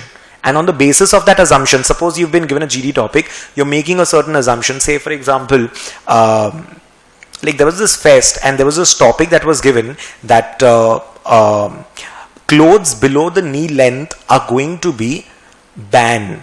So that was the topic, in favor or against it. Now what happened was the other opponents made the assumption, and that was not a GD topic, it was more of it was an on-stage round in one of the fairs. So the opponents, or the other college members, they assumed that the knee-length clothes are going to be banned for only for girls. But I did not make that assumption, and therefore the audience was not able to, debate too much on that with me. So for me, from my side, it's banned for both men and women, because that was not given in the case study. So it's possible that you're making such certain assumptions. So if the assumption is being backed by everybody else, you're good to go. You're fine. But in case that assumption is not backed by others, if you've made a foolish point or a stupid point or something, please don't pull it off. Don't try to justify yourself. Rather try to divert your topic. If you've made a mistake, you've made some stupid comment or something, try to divert the topic on somebody else or some point else, rather than, prove your stupidity. So it's possible out of nervousness or something, we've given a stupid point or something. Try to divert. Try to be very smart. Right? So that is one. Do not exhibit frustration or contempt on your face. Every time you are supposed to be smiling. Even if you're shouting at someone on the customer care, don't you see that these people are very calm and composed? So even if someone is not talking very well, or if you're having a very heated discussion, you cannot have a heated discussion. It's a group discussion. If you're going to be so heated, if someone is not agreeing with you, how will you manage in the workplace? How will you work within a team? So you definitely need to be in a very calm, composed way. You're supposed to be retaliating. You cannot be aggressive. You cannot have that frustration or contempt on the face. Your body language says a lot of things. Please don't have that contemptuous expression on your face. You cannot do that. If someone is not very polished in English, does not mean you'll have an indifferent face to the person. Try to give the same expression and level of importance to everybody in the place. And it is not necessary that your English is going to be very important. It's possible the person, he's making comments in Hindi also, using Hindi words or something also. It's possible, it's fine. Right? The content matters. What if his contents are good? What if he can say that, based on the statistics, the GDP was this, the industrial production level was this, and because of that, if he's giving those statistics, those points and all, it doesn't matter whether his English he's making a few mistakes in his pronunciation and all. It will not be that big a problem. I'm not saying that have a bad pronunciation. It's very important that you're very good and polished and all these things. But the content is what matters. Don't make faces. Be less aggressive, I told you. Be confident while stating your idea. Even if you're stating something incorrect. Now say for example, if with a confidence, even if the GDP is 6.2%, but with a confidence I'm saying 6.1%, you'll believe me. So even if you're stating something incorrect or you're not sure about, be very confident about it. And if someone else says that, I beg to differ, this is not the correct data, I'll definitely look it up. But as far as I go, this is what I had read about. So give the person the benefit of the doubt that, okay, it's possible that you're right, and I'll look it up, fine. It's possible I've gone wrong. Give statistics. Now give a few statistics. Even if you're a little wrong here and there, give statistics. It's okay. Maybe the other person also does not know. But don't mess around with the most basic and most obvious statistics. GDP and all, you cannot be wrong with that. Interest rates, GDP, all these things you cannot be wrong with. Right? Be confident, bring back the focus of the topic. A lot of times this happens that the group discussion starts with a topic and after 5 minutes you're discussing something altogether very different. So at that point of time, try to act like a leader. Excuse me. In the sense that I think we are swaying away from the topic. Let us get the focus back to the core discussion area, which is state the topic. So we are actually discussing this. So that shows your skills as a leader or something. So in case the discussion is going in a different direction, bring the discussion back to the topic. A lot of times this happens. After 5 minutes, 7 minutes, once the 60% of the time is over, immediately think, are we swaying away from the topic, and plunge in between. But I think we are swaying away from the topic and the topic of discussion was this. So let's get back and according to me, and then state your 2 points and then leave the rest to the table. Stating 2 points, obviously, just no, the topic is gone wrong. Now this is the topic, now you discuss. Of course, you're not doing that. We've swayed from the topic was this, and according to me, you state 2 points. Even if it is a repetition, if you don't have a new point, still bring the topic back to the discussion. Bring the discussion back to the topic. Formal language and etiquettes need to be adhered to at all times. You cannot get to your tu tadak level and all. It's absolutely, unparliamentary. Or rather, parliamentary language is not to be used. I should rather say that. So, parliamentary language is not required to be used, if you understand. So, formal language needs to be there. Etiquettes needs to be maintained. You're not supposed to be, and please don't spit. Please don't spit. I mean, don't do that. Right? And like when you're drinking, like you're drinking water in between, please don't talk while drinking water. And I mean, like, take your 10 seconds, don't spit it out, please. It's very important. So your etiquettes, your formal language needs to be very formal. In case you want to speak a couple of lines in Hindi, you want to put in a kahawat in Hindi or something, you're more than welcome to do so. You can do that. It of course depends on the kind of environment. If you have all the interviews, half the people are not even Indians, in that case you can't do that. Then it's wrong. But when you have everybody who are Hindi speaking kind of an audience, you can understand from your surrounding. In that case, if you want to put in 1 line or 2 line or something in Hindi, like Modi ji said something in Hindi, and you want to quote something, quote people, it's good. So you can do that in that case. Keywords in the topic might need explanation. So when I'm giving a topic of GDP or something, so what is GDP? Let's just understand what GDP is. But when the topic is revolving around employment, don't start discussing employment. If the terms in the topic need an explanation, then explain. Otherwise, just don't explain for the sake of it. But if you think a topic needs to be explained, in that case, please do so. Sorry, just a second. Right. So there are a few new topics that we have. Just a second. So we've got a few topics. GST rates and all is going to be an important topic when you're looking from the tax point of view. I'll get these all forwarded across to you. I'll get these details sent to you. So corruption, the ban, the digitalization of the payments and all, Paytm, Olympics and all, Chinese goods versus Indian, smart cities, and a lot of things are going to be there. In particular, how do you see the Donald Trump in the area, the Tesla Motors, how it's doing, all those things are going to be there. So there could be a lot of topics. It's going to be from the economic, political and social point of view. So all your topics are going to be that way. Say for example, let me think of topics from the topics which I would probably give. Let's say I would take up a topic like do we really have an opposition anymore in India? So it's not a very pro-BJP kind of an argument. It's more about, do we have only one party in India? We don't even have is it a good idea not to have an opposition in India? Right? So it could be a very different angle of looking at things. I'm not favoring any political party. I'm not getting into that debate. But do we really have an opposition in India? So in that case, I'm not criticizing BJP or any particular political party. All I'm trying to say is we don't have an option. So whatever you're getting is neither good nor bad. You can't even comment. You can comment on a good or a bad when you have options. So there could be a lot of topics on that. GST is anyways a favorite topic if you're talking about from the tax point of view. Then we could say, for example, then we could have topics like Say suppose again pharma market, as I told you, why the pharma sector is not doing well, IT sector not doing well. You could have corporate governance issues and Tata Motors, or corporate governance issues and Tata Sons. That is one thing, because then you are supposed to be discussing about Cyrus Mistry, Ratan Tata, and all the things that have been going around. And it is a very good topic, and just assume if you have not read anything about it, what are you going to talk about in the GD? If you're not aware about the whole scenario that happened at that point of time. Demonetization is again going to be a very favorite topic that would be there. The BJP government, the Modi government promises kept or just fake words. Suppose I give you this. There could be people promises kept. There could be people who will be commenting on faking. So now see, if there are 3-4 people who are like, read the expression. 2 people went in for the topic. Yes, the promises are being kept. There are 2 people pro BJP, suppose, or pro Modi government, and everybody else is smiling and agreeing with them. Then I will go against Modi.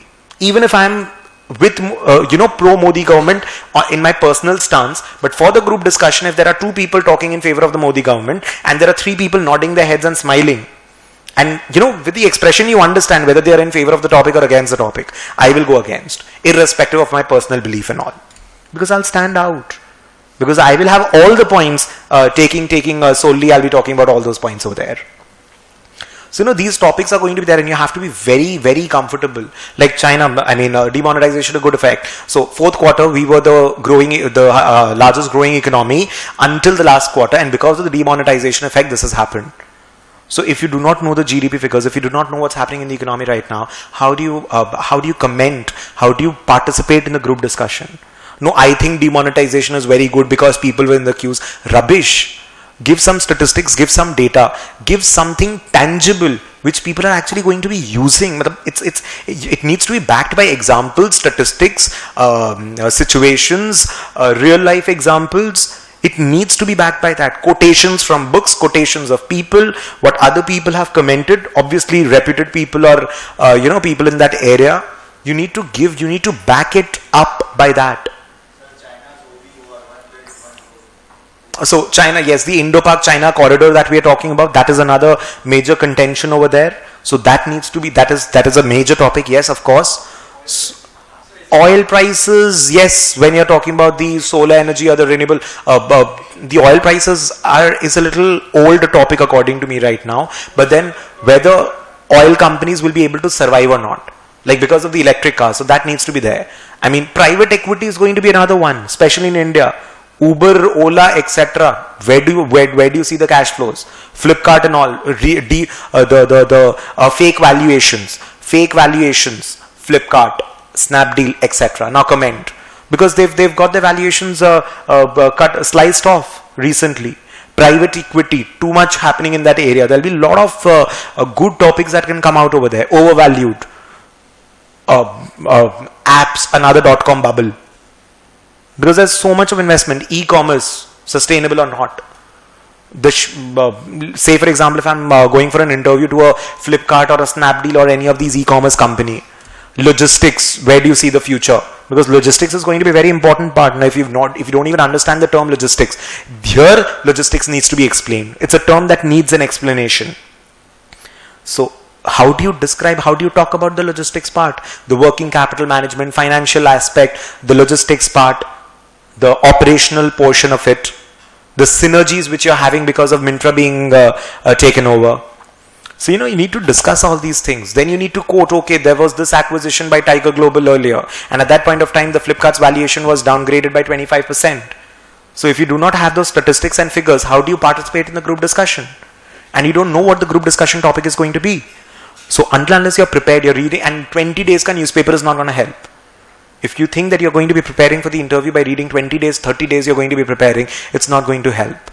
You have to start reading, because it's going to be over the years that you start remembering the names of the chief ministers, of the prime ministers of these data. When you keep on reading these things over and over again in the newspapers, then these names are going to be retained. Look at this guy, these people talk. Just hear Shashi Tharoor talking at times. He will quote you about history from 1897, 1900, as God knows what. Mr. Patra, one of the spokesperson.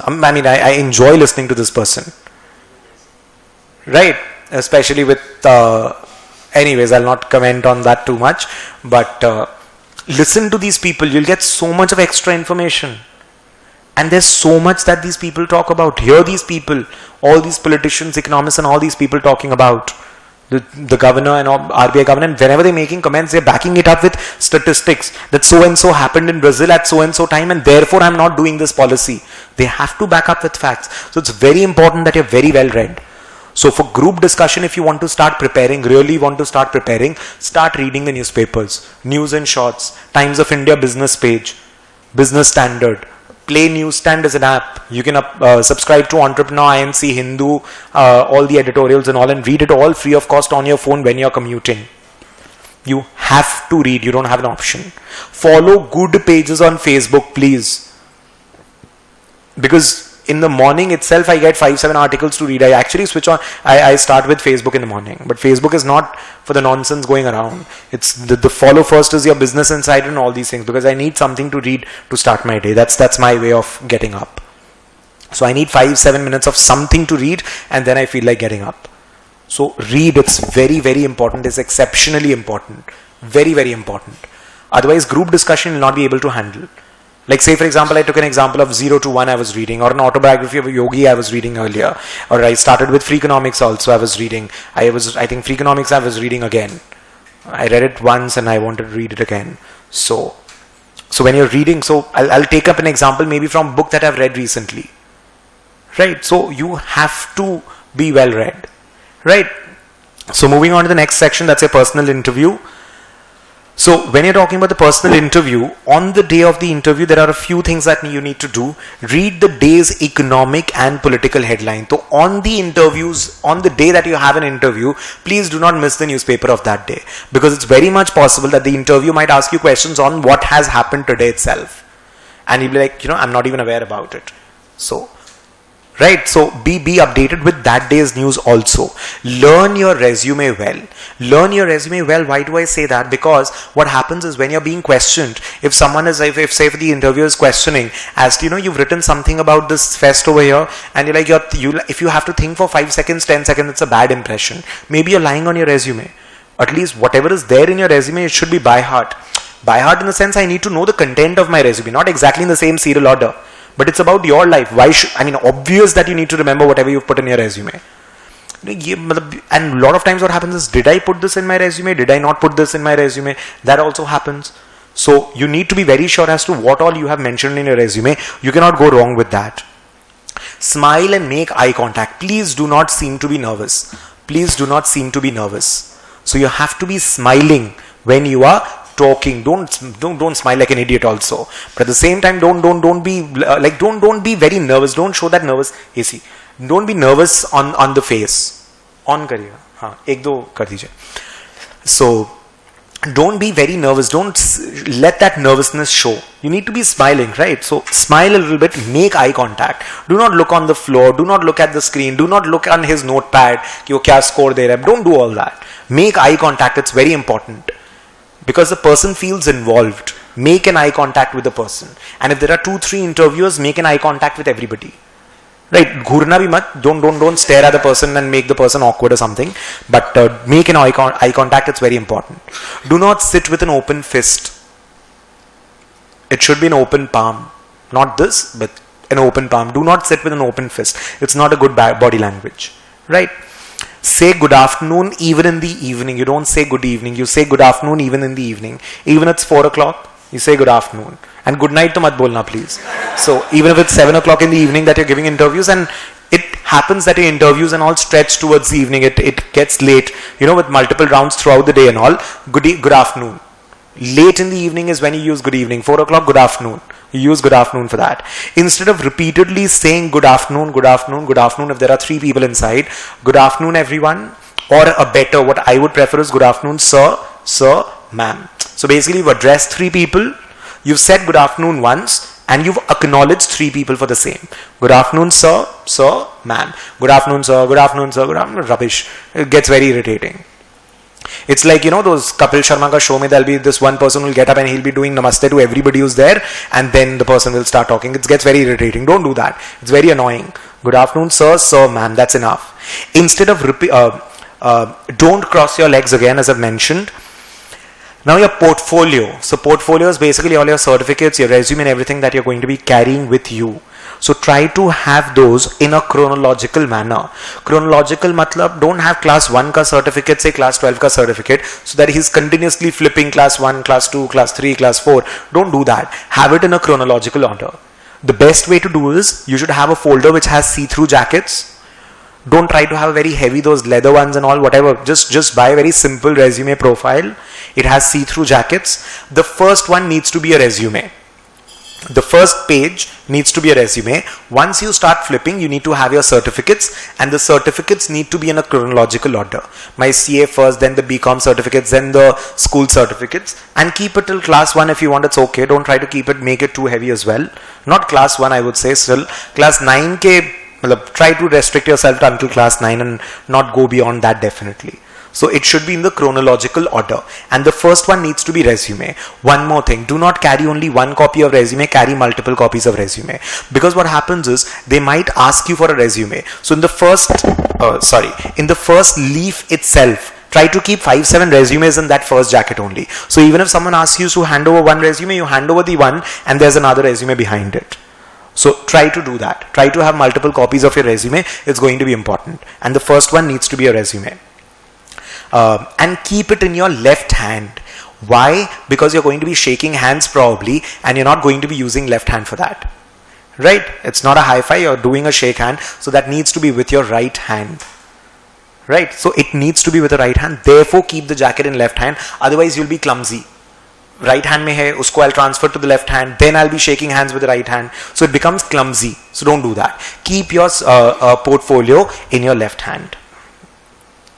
So I hope I'm backing up every point that I'm making with a particular reason. So it's justified. So say for example, when you're going for a CAT interview, why MBA, why this college, why this profile when you're going to a company, why this company, that's going to be a very commonly asked question. So I've just listed a few questions which is very commonly asked. Why this college, why MBA, why this company, why this profile? That's one of the most basic questions that you start off with. The first question in all probability will be, tell us something about yourself. So the person who's actually going through your resume is not going to be the person who's actually interviewing you. So your resume is going to be passing through a lot of stages till you are selected for the interview, and the person who's going to be interviewing, generally you have an HR round where the HR talks, it's more of a formality in nature, and there is the most important round is the person who's taking the round, you are going to be going into that person's team or that person's department. So if it's a tax department, hiring by the tax department, generally a tax manager, the general manager or whoever is in a good position in the tax department will be taking your interview, because ultimately you are going to be working in his team. So he needs to have the right to select you, right? Because ultimately you're going to his team. So tell us something about, so he will get the resume, he'll briefly glance through your resume in 15-20 seconds, and he will expect, bhai, tell us something about yourself. I don't feel like reading your resume, you tell me something about yourself. So that is going to be one of the first questions, and we'll discuss the details of this one in the next slide. So we'll discuss what you need to answer in that. Tell us something about yourself does not mean you start iterating your resume. You don't need to start just speaking about your resume. So when tell us something about yourself, graduate from Xavier's, I've done this, I've been a corporate trainer, this, and then you start off. So you just need to give 5-7 lines, you need to summarize your resume in 5-7 lines, the way we were doing in the cover letter. And then we need to talk something more about ourselves. I'll discuss what we'll do in this. SWOT analysis. So tell us something about your strengths and weaknesses, or do a SWOT analysis of yourself. That is a common question. Strength and weakness is a very common question. Please, strengths may don't say that it's fine that you're very hardworking, I'm very punctual, I'm very disciplined, I'll do everything, just take me home. Don't do that. Just don't do that. It's very irritating. And weaknesses don't say that I don't have any weaknesses, or I've corrected all my weaknesses, or don't try to put your strengths in a sugar-coated manner in your weakness that, as I told you that I'm very obsessed with working, and I don't give family time and therefore I work too hard. Don't try to put in all these things this way. Try to be a little legitimate. Don't try to give your weakness in a manner wherein it's actually going to harm you also. Say for example, I have to talk about strengths. I'm not going to say I'm hardworking. I'll say I'm hardworking because since my board examinations, I was made aware that I need to build a career for myself, and I do not have a family business to fall back on, and therefore I've been very hardworking from that very moment, because I know that I have to build something of myself. So when I'm placing this, when I'm backing it up with a reason, with a logic, with an example of my own life, it seems to be more plausible. I can manage things very well, or I can manage things very well because simultaneously I have my consulting work and I'm managing this and this also. So back up whatever strength you're trying to put in, back it up with a very legitimate example and try to sell yourself. Ultimately, you're trying to sell the number of hours. I'm selling my 40 hours when I'm going for a job. That's what you're doing. So you need to sell your qualities. It might not sound very nice, but that's exactly what you're doing out there. Then when you're talking about weaknesses, maybe I'll talk about the weaknesses that, maybe at times my deadline, I make sure that I meet the deadlines, but I take there is a lot of work that is done towards the end, because then I get because I try to make I overthink at times a little, and therefore my work is very much towards the deadline. The more amount of work is done towards the end of the deadline or something. Maybe that could be a weakness, I would say, suppose, for example.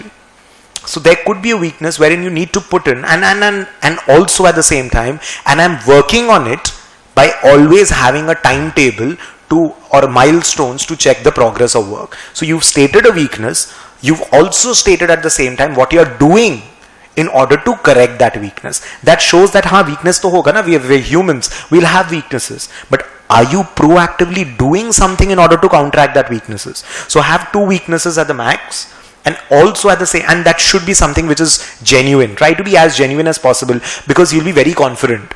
If I'm talking something which is actually what I feel, I'll be able to justify and I'll be very confident about it in the interview.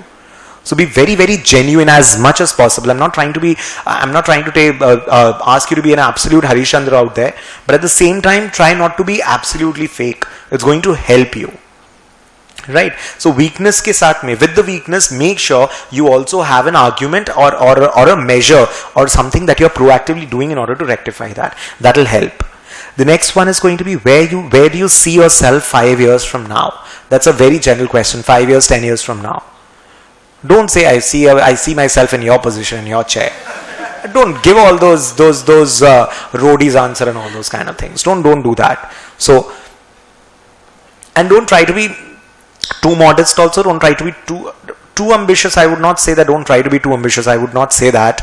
But think about it, where you actually see yourself 5 years from now. Say, for example, I see myself 5 years from now probably completing my PhD sometime, and let's say having more consulting work and trainings in even bigger companies than what I'm doing, and maybe teaching in even higher levels of B schools or something like that, or maybe I want to take a lecture abroad somewhere. So maybe that is somewhere I see, or maybe reaching out to a larger audience for my sessions, or maybe I would love to see a standing ovation from a crowd, maybe something like that. Whatever you feel. Now, for going for a typical job or something, I might be seeing myself in a good position, is something which is a very cliche answer, but when I have, maybe I'll say that I see myself in a role where I'm managing multiple facets of the business, because I want more kind of work, I want more diversity. So that's anyways talking about that you're climbing the ladder. Only then you will have multiple facets of the business. I see myself liked by the team that I'm working in. So that talks about your camaraderie, that talks about your teamwork, that you're someone who's a good leader who wants to take people with them rather than boss around people. You're not supposed to be bossing around. You'll never be a good leader. You'll never be a good business manager in that case. I hope I'm in a good position. I can manage multiple people, and at the same time I'm liked by them. That's very important. So small things, you have to build up your answer. I'm just thinking very impromptu that these are the kind of things that I probably say. So where do you think, see yourself 5 years from now? You need to see that. I see myself in a bungalow with a swimming pool is a very bad answer. Don't do that. Don't do that. You can also include your fitness goals and all. I mean, like say for example, I might include that, I see myself being a little more fitter because of the kind of work and the kind of working environment and the kind of food and all we consume. I see myself to be a little healthier by that point of time. That's absolutely fine to give that as an answer. You'll actually be different, because nobody's going to be keeping that in their career goals, in their 5-year goals. That might be a good thing to say. Favorite movie, actor, advertisement, businessman and all. It's like, at times what happens is the interviewer might want to put you in a at ease. Okay, so do you watch movies? What do you do in your free time? So आपने बोला कि, so say for example, I'll say that, you know, I like to catch up with all the latest movies and the sitcoms and all. So next question is, अच्छा last कौन सा movie देखा? Which movie did you see last? Which sitcom did you see last? So I'd be like, you know, I'm seeing Closer. I'm in the 5th season of Closer. I'm seeing Closer because I like detective sitcoms. I like sitcoms around a mystery. And so that could be an answer. And along with that, I'm also watching Billions at the same time. And that's into the hedge fund area and all. So, you know, I also bring in something and I'm watching something of my area of interest. So Billions is a good sitcom. Or maybe I'll make it up. I'm not watching Suits right now, but maybe I'll lie about it. I've seen 4 seasons. So I can always say that, you know, I'm watching Suits right now because I think it's amazing the way they're working and the way they are, you know, the way Harvey Specter comes out of every single problem and situation. I love that. So it's also giving an intellectual side of yours in that. So you need to be prepared with these answers also. Movie and all, please don't give Ragini MMS and all. Please don't give these movies. And not even a very masala movie, Houseful and all. Sajid Khan was absolutely a no. And please, books mein kabhi Chetan Bhagat mat bolna. Please don't do that. So come up with something good. You know, like, I mean, like, say for example, if I'm not being able to think of something, Hindi Medium was the last movie I saw and it was giving a social message or something. And don't try to be too patriotic also. Don't try to give like Bhagat Singh is my favorite movie and all. I mean, if you genuinely mean it, it's fine. But don't try to show something that you're not. Right? So, qualities you possess for a particular job. Why should we hire you? Why should we take you? So that's again going to be something very similar to the strengths. But then, you know, your qualities, like I have a good technical experience. So in your qualities, I have a good technical sound experience in the area of work that I've been doing, and therefore I'll be fit for the profile because I've already learned these things. Say for example, I'm very good with the Excel skills and all. Like I know and I'm not going to say that I have a certificate from XYZ Institute. I have good skills because I'm good with dashboards and power pivots, and let's say I know how to use VBA coding and all in the Excel area and all. So I will be in a better way to meet deadlines and all because my technical skills are very sound, and at the same time being very well read and, you know, having worked in so and so profile, therefore I have a knowledge about this. Or because I have say for example, I might be a fresher, but actually what plays to my advantage is that because recently I have appeared for an exam on GST and all, therefore I'm better suited to the role because I have actually spent in those many hours in the classes and preparing for the paper. So I have an in-depth knowledge about GST. So even though I'm a fresher, I think that's a very important quality that I have. So, you know, playing your weakness to the strength. I'm a fresher, but I'm better because you have not spent those 100 hours studying GST and in the IDT curriculum of CA Final, but I have done that. So that is why hire me. You're understanding how do you play your strengths. So that is how you need to go about it. So there are questions, challenges, any challenges or adversities or success that you faced in life, about your successes. So it need not be something which you've been applauded for or something. Like your success could mean something as small as you've done something in your community. Maybe you organized a Swachh Bharat campaign in your complex or in your society, even though there was so much of resilience and nobody was even bothering to come out on a Sunday. But, you know, by continuously WhatsApping, creating groups and proactively you've done something, and I had a sense of I felt a sense of leadership or something like that when I was doing that. So success need not be a success in a degree or a fest or a management fest or a competition always. Success could be something that is coming from something as simple as this, right? Success could be something, say for example, in my marriage I convinced my parents and something like that, you know, whatever gifts we received was all, I made sure that I put in my marriage card that, you know, gifts in the form of cash only, and I donated everything. That could be a success. That you convinced your family to go, you know, against the traditional way the family is meant. And there was a wedding there where people called in, underprivileged children were called in to dine at a couple's wedding, and that was out in the newspapers and all. So that is a huge success. That, you know, you had the guts to go against the society or you know, be different from the society and do something for people. That's great. That is also a part of success. So it need not be, it could be something very personal for you, right? It could be something very personal for you.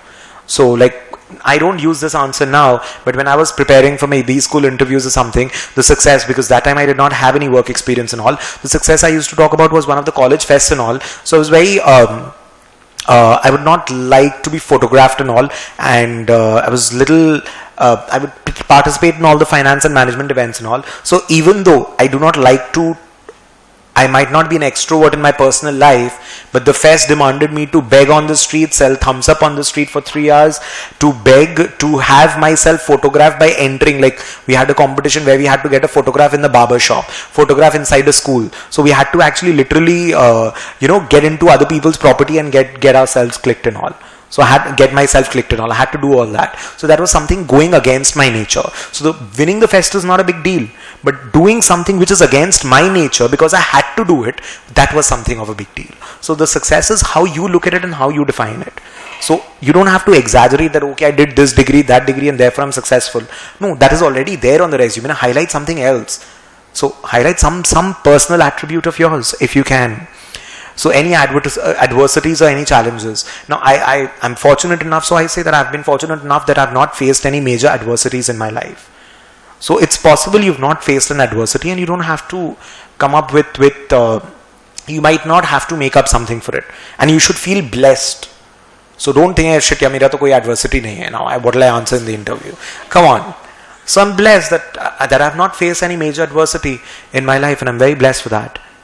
Thanks to my parents who've brought me up in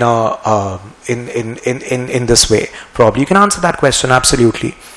Why should we take you? Why are you better than others? So when they are saying why are you better than others, so I cannot comment about others. I can only highlight highlight about myself. Don't say that I'm better than everybody else because I've got this degree, I've got that, I'm hardworking. So everybody is hardworking. I'm more disciplined. Everybody is disciplined. Everybody is willing to do a lot of hard work and all. So don't go to that level that that I'm better than everybody else. Don't say the answer that I'm better than everybody else, because I cannot comment about the rest of it. I can just talk about myself, and this is what is good about me. Right? So think about that. I'll come to the questions. I'll take your questions. So then you have this very regular question, tell us something about yourself. So generally tell us something about yourself. You may actually skip talking about your name. My name is Ashwini Bajaj. I might not say that because he can read it in his resume. And it's also possible my name is Ashwini Bajaj, because it's possible that the moment you enter the interview room and the person says, tell us something about yourself. If you've not already introduced yourself, you will introduce yourself now. Like if you've already said before, okay, hi, Ashwini here, my name is Ashwini Bajaj, because the person will ask your name please, because the person generally asks, because there are so many candidates for the interview. So the interviewer is going to ask, what is your name? So then if you've already said my name is Ashwini Bajaj, then I am not going to again say when I start with my introduction, my name is so and so. Only if I have not said my name earlier, then I will start my conversation, my answer as to tell us something about yourself with my name. Otherwise not. I'll not repeat it. Right? So you can talk about your family. You need to talk about your family. You don't need to just, recite your resume. What you need to do is, I belong to a normal family where my mom is a homemaker, but of course that takes a lot, and I've got 3 siblings and I've been brought up this way. You need to give a little brief about your family because people want to know, and it puts you to an ease. The interview is not someone who's going to eat you up. So don't be nervous. Generally, good interviewers, genuinely, they will be like, do you need water? They'll make you comfortable. Are you okay? Are you okay?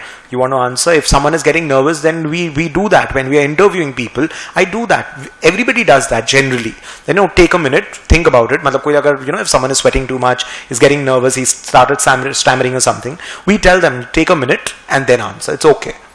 We want the best of it to be out. He might be nervous on the interview date. We want to see whether he's going to be performing in the job or not. So we don't want to put the person under pressure. So don't feel under pressure when you're going for an interview. So family is something you need to talk about. Alma mater, you can talk about the college or the university that you've studied from. You can give a couple of lines over there. Your education in just a nutshell, very nutshell. I got this much marks, I got this much marks. Please don't do that. I stood first in this, second in this. Don't do that. That's there in your resume. In a very short manner, I've qualified from this in this college, and my major stream was commerce, or I specialize in finance, and these are the degrees I've done. So in a very short manner. Your work experience is something you could be highlighting about, and because I've worked in multiple multiple companies before, but the last company that I've been working was in this profile. So basically I've spent about 5 years in this profile, and the last 10 years, so I've been working for 15 years. The first 5 years was in this profile, and in the last 10 years I've been working in this and this. I have been growing in my organization, wherein earlier I used to take part of this XYZ area, and now I have been specializing in the Z area. So that is how you build up your work experience. I worked in this company from this date to this date. Rubbish. That's given in your resume. You don't need to recite it that way. You'll give a general idea, right? You're not going to be reciting the 20 companies you've worked in. For the last 10 years, for the last 3 years, I've been in industry, and in the last 2 years, recently my role has been majorly into this area. So just a brief, a very subjective brief about your work experience. Your hobbies and interests you can mention. So your serial order should be about your education and work experience first, then your family a little bit, maybe work, education, family, and then the experience part. Then you get the hobbies portion, or maybe first the achievements, then the hobbies part, because you want to highlight hobbies and all. I'll not say that I got first in this college. I like a lot of writing, and also I've participated in a lot of debating competitions. I've also done a lot of work in the social work area. I was a part of a student exchange program in Ireland, and with respect to the academics, and I've done pretty decently. So you just put it in a very rough manner. You don't say ye fest. I've been very actively participating in all the fests and a lot of community work, and especially with the student exchange program where I had to go to Ireland. So I have highlighted one part which I wanted. I want the person to question me. Always try to take your interview in that direction where you want to spend the most time with. Don't try to steer, when you're talking about tell us something about yourself, try to steer the conversation, try to give him 2-3 those points on which you want to discuss. Because if you can have a rehearsed interview, say for example, if I'm giving you questions wherein you don't know the answer, obviously you'll not give a very good answer about it. But if you have already prepared on a few pointers, and if you can drag your interview towards that area, don't you think you'll be in a better position to answer? And don't give an answer, don't recite very quickly, don't talk very fast. I have a habit of talking a little fast, but don't be very fast and very quick when you're talking. It's not a very good idea. Right? And don't give a mugged up answer. If you're giving a very prepared answer, it's not a very good idea. Now, if I am having a conversation with you, I have a 2-hour session with you, a 2.5-hour session with you, I cannot have all the sentences mugged up and recite in front of you. I just have the pointers. When I'm giving you a presentation over here, I'm using the presentation as a key point so that it's guiding me as to the flow of the presentation. So you need to mug up before the interview, but you need to mug up the points before the interview and not the whole sentences. Don't prepare sentences. Don't prepare an answer, tell us something about yourself. Okay, weakness hai, I'm supposed to be talking about this one. Achha, I'll mention this fest over there. So remember that. Okay, this is the weakness. This is the example I'm going to use. But frame it. Practice it in your mind, but don't mug up sentences. That's a very bad way of doing it. It'll not work in your favor. It's not going to work in your favor. Aims, goals, why this job and why this company, you can put it in towards the end, and so this is all about me, and here I am because I want to be a part of your company. So you can end that, tell us about something about yourself in that manner. And since you have an opening in the profile, which I've been looking forward to working with your company, and I've been looking forward to a profile shift. Say for example, I'm trying to shift from a profile. So maybe I'll say, now it might sound to be a disadvantage, but maybe I'll say that, because I've been working in the auditing, in the XYZ profile for so long that maybe I'll be, and I have been looking for a profile shift for a while, and maybe I'll be a good addition to your team, because I'll be able to bring diversity to your team, because I'll bring this expertise. Maybe you have a taxation team, but I'll bring the expertise. I've been in the financial reporting part. So, when analyzing the tax frauds and all, I'll be a good addition to the team, because I'll be bringing the financial reporting expertise to the tax department. So you actually changed the disadvantage to again your advantage, and therefore here I am. So that's how I conclude my tell us something about yourself. And I've also said that I'm looking for a profile shift, and I'm better for your profile because in your team everybody is a tax expert, but I am a financial reporting expert. So you need the financial reports also to be analyzed very well when you're looking for a taxation. So although it's a disadvantage that you're looking for a profile shift, but try to tell him that, hire me, I'm better, because you have 15 consultants in tax already. Take me, because that is going to be a good diversity, and I'll be able to help you in those areas where the others might not. Do not brag about yourself that main ye hu, I'm top, I'm this, I'm that. Don't do that. Don't do that. Please don't do that. Everybody's going to try to do that. So don't brag about yourself. Try to be a little grounded. Nobody wants to have a brat around themselves in a team. Do not utter out your resume because the person already has that, so don't do that. Do not mug up and say an essay. Learn the points, have a normal conversation or something prepared, and work accordingly. Do not have the whole essay done. Now, in a dress code, a lot of people have this ki dress code mein kya hona chahiye. Now, a lot of people will argue, I'll say a solid color shirt is something that I advise. Now, you'll say ki why not striped? Are solid hai to pehen lo na. Why do you have to argue and wear a stripe? Okay, stripe might be okay, but it's preferred to go for a solid color shirt. And there is no harm in wearing a solid color shirt. You must be having one. Black trousers are preferred, or a navy blue trouser, or a dark gray, steel gray trousers preferred. So we try to prefer the darker shades on the trouser and lighter shades on the shirt. That's what we prefer for a formal interview, right?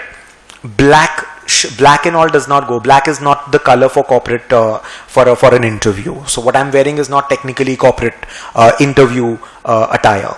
Socks and shoes should match, because what happens is when you sit, your trousers raise, and the person who's sitting on the other side, you never know that if there is a table in between, or your interviews are going to be happening on 2 chairs across. So your socks are visible, and the socks should match your shoes. Should match your trousers. Socks, shoes, and your trouser. You cannot have a black shoe and a brown sock. It looks weird. So that's why black shoes, black trousers, better. It's a better combination to go for. Your belt should not be flashy. Please do not have those large fake AX buckles and all. Please don't do that. Please don't do that. Don't have flashy buckles and all. Have a very decent, simple belt. It's very irritating to see flashy buckles and all. Shirts should have a pocket and a pen. So there are multiple shirts. There are certain shirts which have a pocket, certain shirts nowadays which do not have a pocket. You need to have a shirt with a pocket with a pen. Your pen might not be in the shirt pocket, it can be in the pocket of your trousers also, but in case you need to sign some document over there, you're not supposed to be asking for a pen over there. You're supposed to be carrying your own pen. And if it's in the pocket of your shirt, it's easier to access. If you're sitting and then you need a pen, taking out a pen from your trouser is going to be irritating. That's why the pen needs to be in the shirt. And of course the ink need not be, it should not have ink marks. So very small things, but I'm justifying everything, a small thing. Why not trouser? You should question, because when you're sitting, and now if I want to take a pen out of the trouser, it's a problem. But if I want to take it out from the shirt's pocket, it's easier. And that's why you need a shirt pocket. Correct? Everybody? So whatever I'm saying, there has to be a reason behind it. Tie length should be appropriate. That's very important. It's very ugly to see small ties and very loose hanging ties and all. So tie length should be appropriate.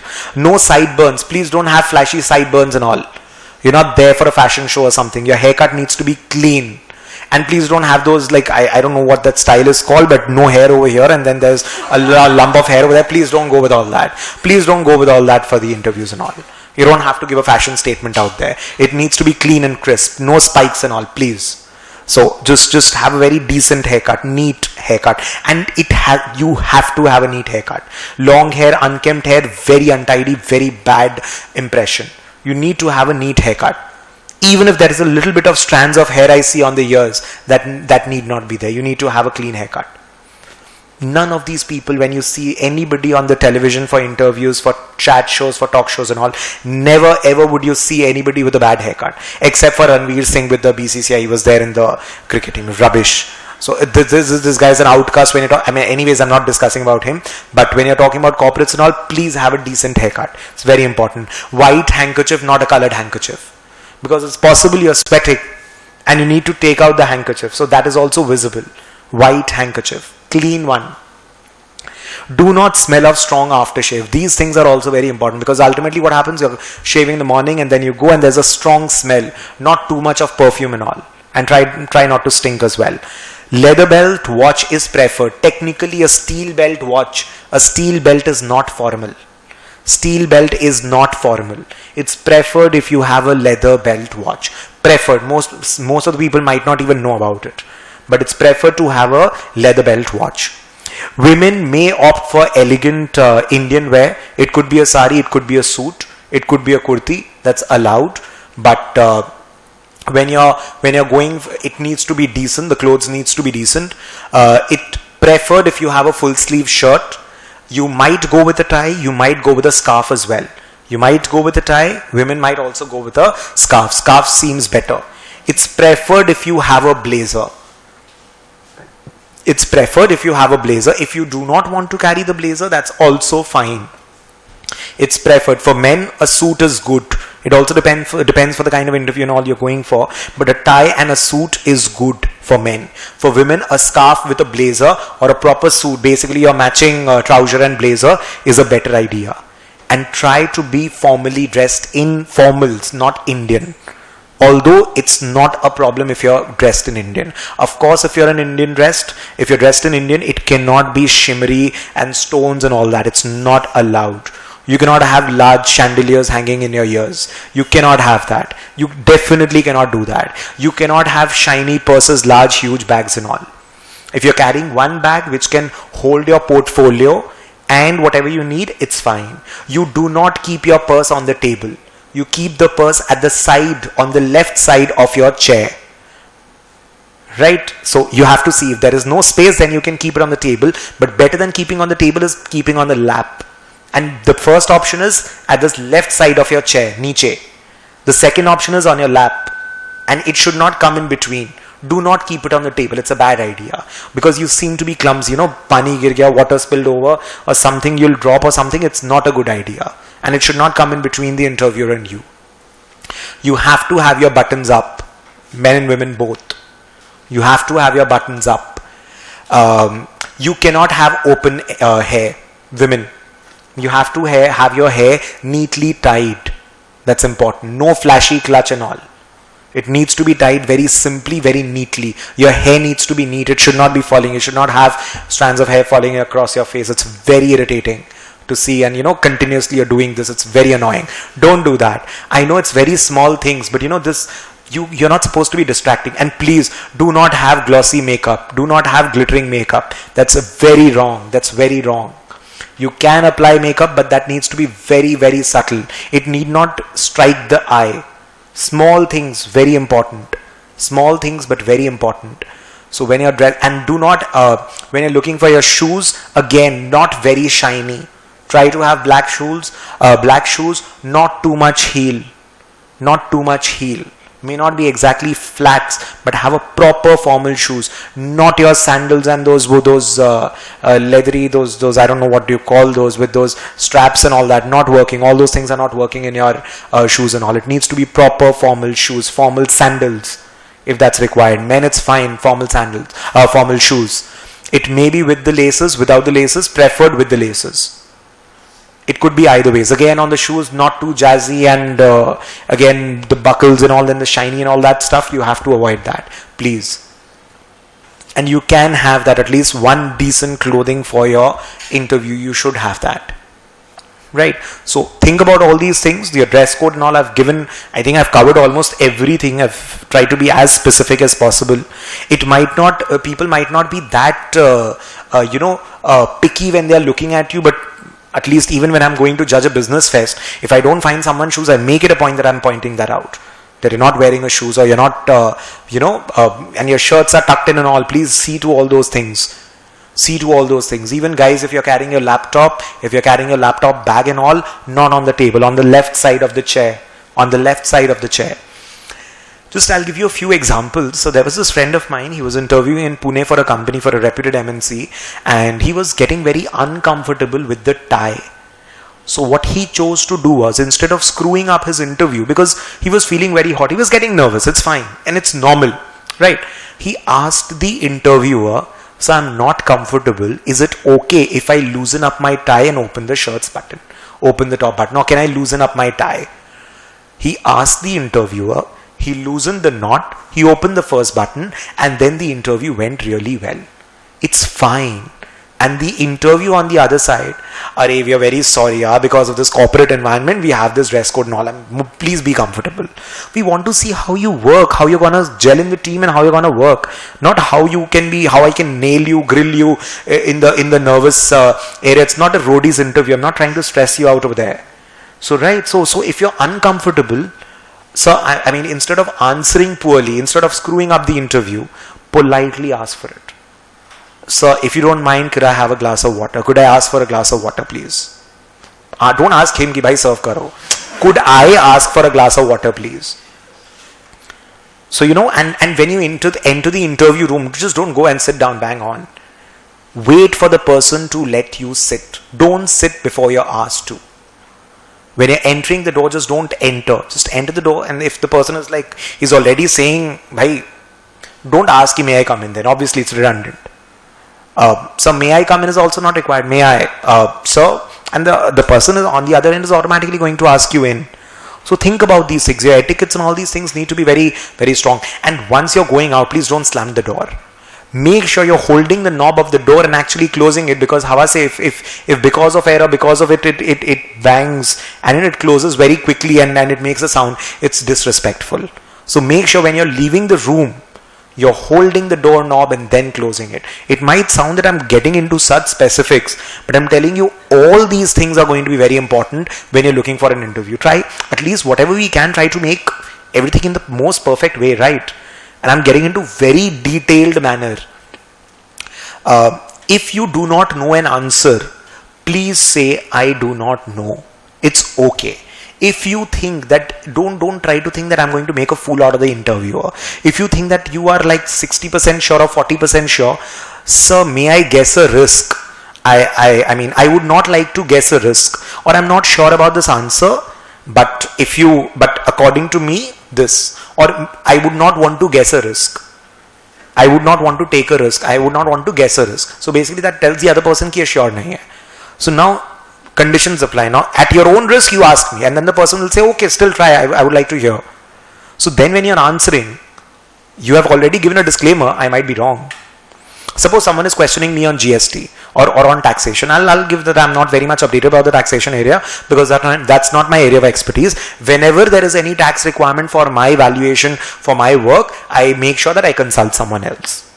So it's fine. Don't be dishonest. Honesty is always going to take you much further ahead than being dishonest. Always.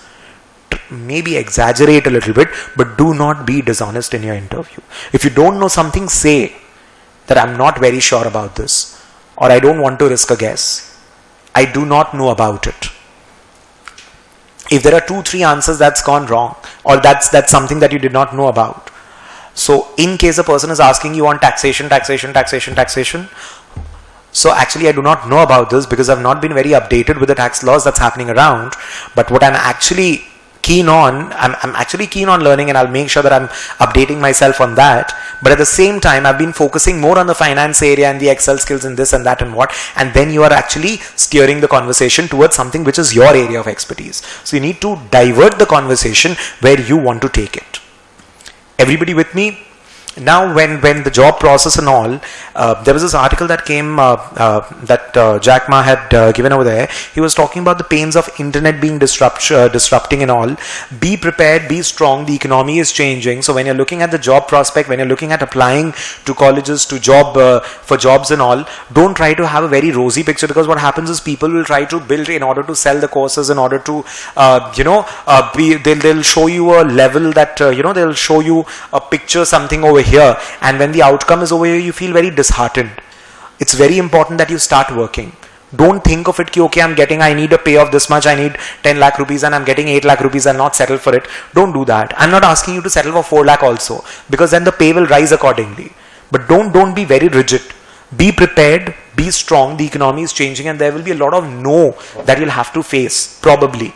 So be prepared for it. It's normal. There are so many. There are 100 applicants. There will be 2 applicants which will be chosen. There will be 98 applicants which will be turned down. And they will get something even maybe better profile or something later on.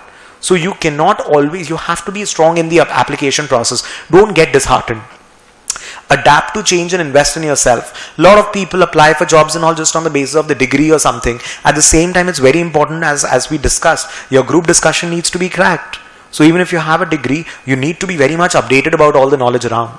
When your personal interview, your communication skills needs to be there. It's not easy. You have to sell your skills. So even if I have a degree, if I'm not able to talk, how do I participate? How will I work in the team? How will I give presentations? So it's very important. Your soft skills, your communication skills, your knowledge about the surroundings, because ultimately business you don't have to do a question and answer of your exam. It's going to be applying yourself. So you need to be very well versed with what's happening in the political and economic scenario around you. And your technical skills need not be only in the subject. Even if my accounts is good, ultimately I'll have to use Excel, PPT and all. And I'm not saying AppTech certification, NIIT certification or any XYZ institute certification. What you need to actually enhance, say for example, advanced lookup functions, and then the person is going to question, अच्छा आपको Excel में VLOOKUP आता है? No, VLOOKUP is not a very good tool to use. I'd rather use an index match. 90% of the people use VLOOKUP, and VLOOKUP has got disadvantages which is taken care of by using index match, and it's easier. And then the interview will be something on your skills.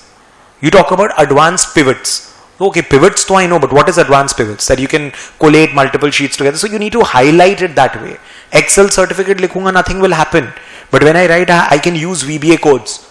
Achha, you know VBA coding? No, I don't know VBA coding. But what happens is, I know how to use VBA codes. And for the most typical functions, I can Google up the VBA code and I can apply those VBA codes when I'm using Excel. So say for example, I'm creating an index in Excel. I don't have to type the names of the sheets. I'll just put one click and all the sheets names will be typed and automatically hyperlinked. So for what someone would spend 10 minutes, I'd spend only 5 seconds. That tells the interviewer that he's going to be in a better position to meet the deadlines. He's more efficient. Do jan ka kaam wo akele karega. He'll be able to perform the work of 2 people in one. So that is how you highlight, not like I have done an Excel course. That's not what you write on your resume. So you need to highlight and sell your skills in that manner. Ultimately, the person needs to hire that kind of a candidate who's going to make his life easy, who's going to be, if I can work, if I can do the work of 2 people, don't you think I can command the salary of 1.2 times which a normal person would be getting? Because ultimately I'm generating revenue, I'm doing the work of 2 people. So then if I'm asking for 1.2x the salary which a normal person asks, the company would be happy to pay me. I'll be in a better position to meet the deadlines and all because I'm more efficient. So invest in your skills, it's very important. A lot of people complain, I'm not getting a job, I don't have a job. First invest in yourself, make yourselves better than the rest. I know it's a little race and I'm talking like a, 3 idiots principle like that, but ultimately you have to also upgrade your skills. I'm not asking you to mug up, I'm not asking you to be mechanical or something. I'm rather asking you to invest in yourself by reading, enhancing your knowledge about the surroundings and your technical skills and all, because that's going to be very, very important. And you have to continually grow. You cannot just say that, okay, I've got a job and now I'll just be doing that for the next. And if you are saying that, if you're complaining that same kaam kar, I'm doing the same thing over and over again, I'm not getting a promotion, I'm not getting a growth, where are you growing? What have you added to your resume over the year or 2 or something? And then you're complaining that I'm not getting a raise in the salary, I'm not getting a promotion, I'm not being able to shift in a profile. You don't have the right to complain. A lot of people complain without even realizing where have I shown a growth in me or my capabilities that the organization is going to be rewarding me for that. So I'm not trying to blame anybody for not getting a job. The economic scenario, you understand, is not even that great even at the moment. We're expecting the economy to be better, and you understand a lot of automation and all is happening. So we actually need to invest in ourselves a lot. Since a lot of automation and all is happening. I'm not trying to build a very pessimistic picture. I'm not trying to say कि degree है तो job नहीं मिलेगा. Degree नहीं होगा तो it's even going to be worse. So you need to invest, you need to do as much as you can. So, get a little serious about it. And I see this thing in most of the college goers and all, too much of distraction. The quality, the distraction level, the responsibility, so much of socializing, so much of nonsense that the real build is not there.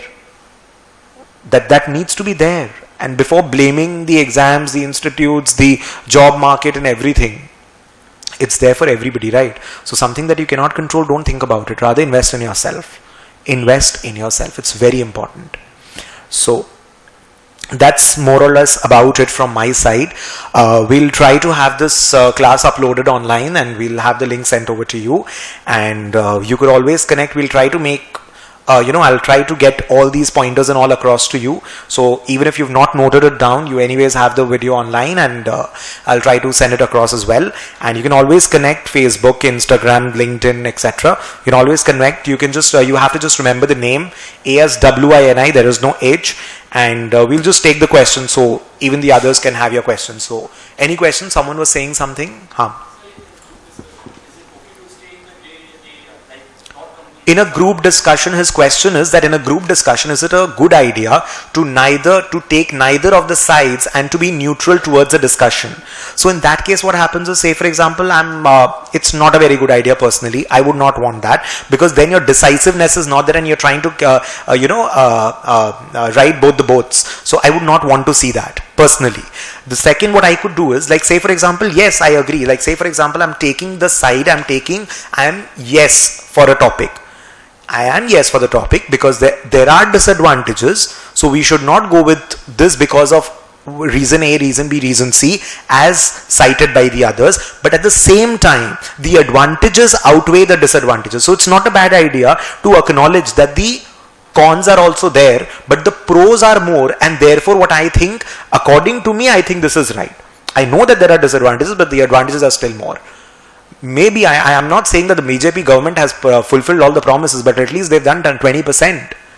Making so many promises and doing 20% is much better than what the previous government was doing. So instead of comparing the performance of the BJP government with what they have done versus what they promised, I'd rather compare the arguments of the BJP government with respect to the Congress government. I agree there are a lot of loopholes, that the Prime Minister is maybe on a flight mode or whatever I want to make. I agree to that, but at the same time our economy requires more investment. So when I outweigh the cons with the pros, I think I would rather go with the topic. So there is no harm in giving both the sides and agreeing to it.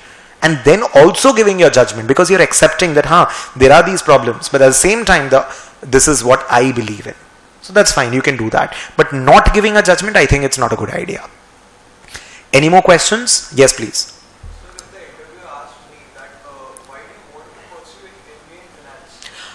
So if the interviewer is questioning you as to why would you want to pursue MBA in finance, your answer could be, say for example, I've studied finance subject in CA Inter and I really enjoy that. That could be one answer. I have seen the finance paper in my graduation specialization paper. That could be the second answer. I have seen a lot of number crunching in CFA and FRM, and that's why I want to pursue MBA in finance. Say suppose someone is questioning why do you've already completed CFA, you already have a specialized knowledge in finance, why do you want to do an MBA? You've already done a CA, why do you want to do an MBA? Because I believe that maybe I could add a little more to my grooming. Maybe I could work on, I want to put myself in those stressful areas wherein we have to meet deadlines for projects and all. A lot of teamwork will be done. And also a very important part, as we all agree, is the campus placement. So my ultimate goal is going to be a campus placement. And also you can say that I want an experience in the college, and there are multiple reasons, one of which is a campus placement. Don't just say ki salary, paisa. Don't do that. But there are a lot of reasons why I want to do an MBA. One, because I want to enhance my knowledge. Two, I think it's going to be enhancing my grooming and meeting deadlines, a lot of projects and working with you're competing with your friends, so learning that experience. And the third, of course, campus placement is also a very important integral part of the program. So that could be an answer when you're giving for an MBA program. Like say for example, I have specialized my graduation in marketing area, contrary to my specialization which is totally into finance. And my prepared answer is, now nobody questions me on my graduation, but say for example few years back when someone questions me on my graduation, my answer is because everything that I've learned, I've already covered everything in finance and the chartered accountancy and the CFA curriculum or the FRM curriculum, and there's nothing new that BCom was going to test me in the third year. So I'd rather learn something new. And anyways, even the finance professionals, we ultimately need to market ourselves if we are on the front end. So that is an answer which I could give, and it's a different view of looking at things. So that could be one of the answers you could give. Anything else? Quickly, please. Questions?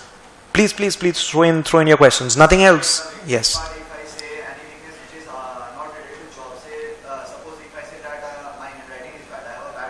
See, bad handwriting, so his question is that if I say my weakness is giving a poor handwriting, in your job it's a very bad weakness to give, because you're not going to be writing, a doctor saying my handwriting is bad is like a qualification criteria. So giving an excuse that my handwriting is bad, you're not going to be writing things. You're going to be putting everything on mail or on computer. So bad handwriting is not a weakness. I would not give that. That's a very childish one to give.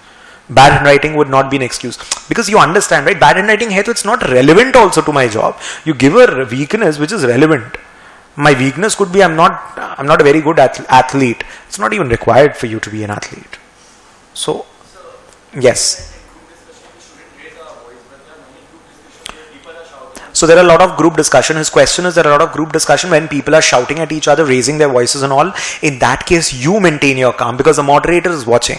What you do continuous on a persistent basis is, may I please get an opportunity, may I please put my point forward. If someone is cutting you in between, if someone barges in the conversation between a point you're making, please allow me to complete, please allow me to speak, please allow me to speak continuously, please allow me to speak, 5 seconds, please allow me to speak, please allow me to speak. You continuously do that. And the moderator himself, if it gets very heated, he himself will get into it. This kind of a problem happens more in the MBA kind of B school GDs and all, but not in the corporate ones, because corporate ones are going to be more, they've got a little experience, and then the environment also matters. So you're not going to be facing that problem so often in the corporate interviews. Any more questions? Yes, please. Once in my college only, I was having this interview, the best manager round, and when I entered the first question, they asked me, there were 4 panelists, and they asked me that why do you think you are the best over here? Right. I couldn't have a perfect response to it. So when someone is asking why are you the best candidate or why should we hire you? So as I told you, give a disclaimer that I would not be in a position to comment about the other candidates, as I do not know them as closely as you have been evaluating them. Don't add the word as you have been evaluating them. So I have not seen them as closely, but I could definitely vouch for myself. Me being these criteria, and I believe it's up to you to decide, to take a call on that. So in case you're having a business fest competition wherein you have the competitors, in that case, based on the performance of their previous rounds, you're answering. That's a specific question. That's not going to be a job interview. In the job, nobody's going to ask you that compared to the other candidates, how are you? Because you have not evaluated the other candidates. In a job interview, this question will not turn up. That why are you better than the other candidates? And even if this question turns up, all you can say is, I cannot vouch for, I cannot comment on the others, but I can only vouch for myself. Because so these are my qualities. Baki aap dekh lo. Next question. Yes, please. Sir, I have my dad's CA form. So if I go for an interview in CA form and ask me why don't I want to continue with my dad's CA form, what should be my answer? So if someone is interviewing, say for example, you have been working with your dad in your father's firm or in your relative's firm or something, and then there is that you have put in your work experience. Of course, on your resume, you're not writing in brackets dad's firm, right? But what happens is, say for example, my surname is Bajaj and I'm working in SS Bajaj Associates or something like that. In that case, it is possible that the question turns up as to, what is the size of the firm? Is it your family driven firm or something? Or have you worked in your own family business and all? So you have to comment, yes, it is my own family business, but on the very first day, my father told me that, keep the profession aside, and over here you have to work as an employee and you have to climb the ladder. And my dad made sure that I was sitting, eating and working with the other articles earlier, and then I had to actually climb. I have 3 levels of seniority above me before I can reach my dad's position, or 4 levels of seniority above me. So by highlighting the fact that you have 4 levels to climb before you come to your dad's position or your dad's level, you're highlighting basically you have been working as an employee in your own organization. And maybe my dad wants me to have an idea about all the facets, and therefore I've been working under the production manager right now. I have to work 6 months under each of the departments, and then I will be getting a managerial role or something. And he told me I'll have to earn it, and that is why I had to study. He did not allow me to enter his business before when I was a graduate, and I had to actually earn my way inside the organization. Because he thinks that he does not want to ruin everything that he started from scratch. It shows a lot of integrity. It shows a lot of good upbringing also. That just because it's my family business, so my son is going to be sitting on the chair immediately. It should never run that way. You need to have that son or daughter to climb that organization inside your company also. Otherwise, you don't understand the importance of building something from scratch. So that could be your answer if you're working in your dad's organization. Yes, please. Yes, please. In your resume, you definitely mention your articleship experience, but at the same time, your company name or your firm name will be there, and your designation will be article clerk or article assistant. So your designation will specify that. They might not give that importance. So his question again is that the companies might not give importance to the internship or the work experience part or something, but it does not depend on that. It depends on how you sell it. Let's say, for example, like we have a very small size firm, and by the end of first year, since the number of people are very less and there is only 2 principals in my firm, therefore I was single-handedly handling all the client. And at the same time, we had this GST implementation at that point of time, and there was a lot of commotion, and because of my, because I was taking classes at that point of time, so I had very seriously or very, I was very involved in the full implementation of GST and all, and then you need to sell it, because then the person will question you 5 things on GST. If you're able to answer, that experience is going to be selling as if it's a full-time experience and not an internship. So it depends on how you are able to sell the internship and how you're able to describe the internship experience. It's going to depend on that. Yes, please. So when you're talking about the CAT form, so CAT forms, common admission test forms for your MBA admissions and all, you cannot do anything about it. So whatever options they are giving you, like say for example CA, CS and all, they ask you to give other designations that you have, you can mention. If there is a column of others designation, you can mention the other designations you have. Definitely, when you're going for an MBA, B school interview or something, whatever qualifications you have, definitely put it in your resume and all. We'll discuss that. और बोलिए, anything else? Anything else? Any other question? I hope it was useful. I hope you guys had a good session. You have an idea about how to go about it. And applying for resume and all, LinkedIn is a good area. Before you start applying, try to connect with more and more people who are working in those companies and try to get resumes floated across through them. It works even better as compared to the job search websites and all these places. Also, when you're applying through a job consultant, the consultants are more keen on working for experienced people rather than freshers. So it's going to be more difficult when you're applying through freshers. There are a lot of walk-in interviews. Do not even if you're not interested in a job, make sure you go for an interview, get the experience, have the practice. Because I see a lot of people, GD and all, you've never had a practice, not participated in college level in a GD and all, and suddenly for the first time you're participating in a GD which is going to decide your salary is going to be 10 lakh or 15 lakh or 20 lakh or something. Obviously you're going to be nervous and all. So try to have mock GD sessions, try to have practice and all.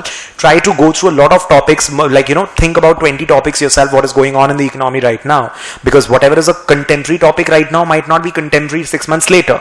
So try to see what are the topics right now and what you need to be prepared with. Be prepared with your technical skills and all. Do not take interviews lightly. Be very thoroughly prepared. If I'm going to an XYZ company, make sure you know the CEO's name, the CFO's name, the history of the company, the mission, vision and value statement. 100% you need to know about that company, the mission, vision, value statement and all. Go to the company's website.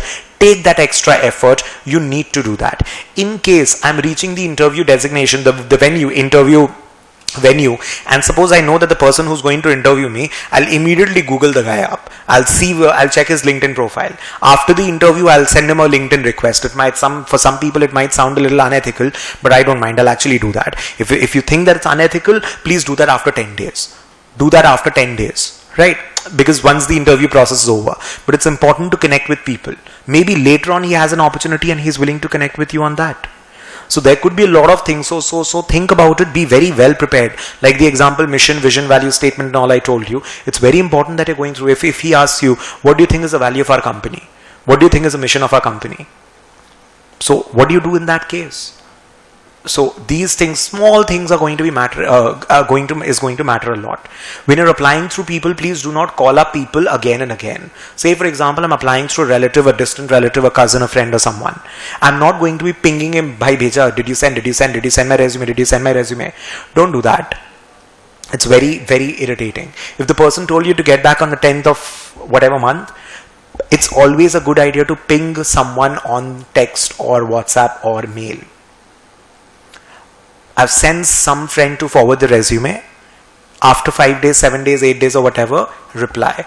Hi, I'm sorry to bother you, but I was just following up. Sorry, getting a little anxious. Say for example, if it's an informal one. If it's your uncle or someone on a very formal basis, if you know someone.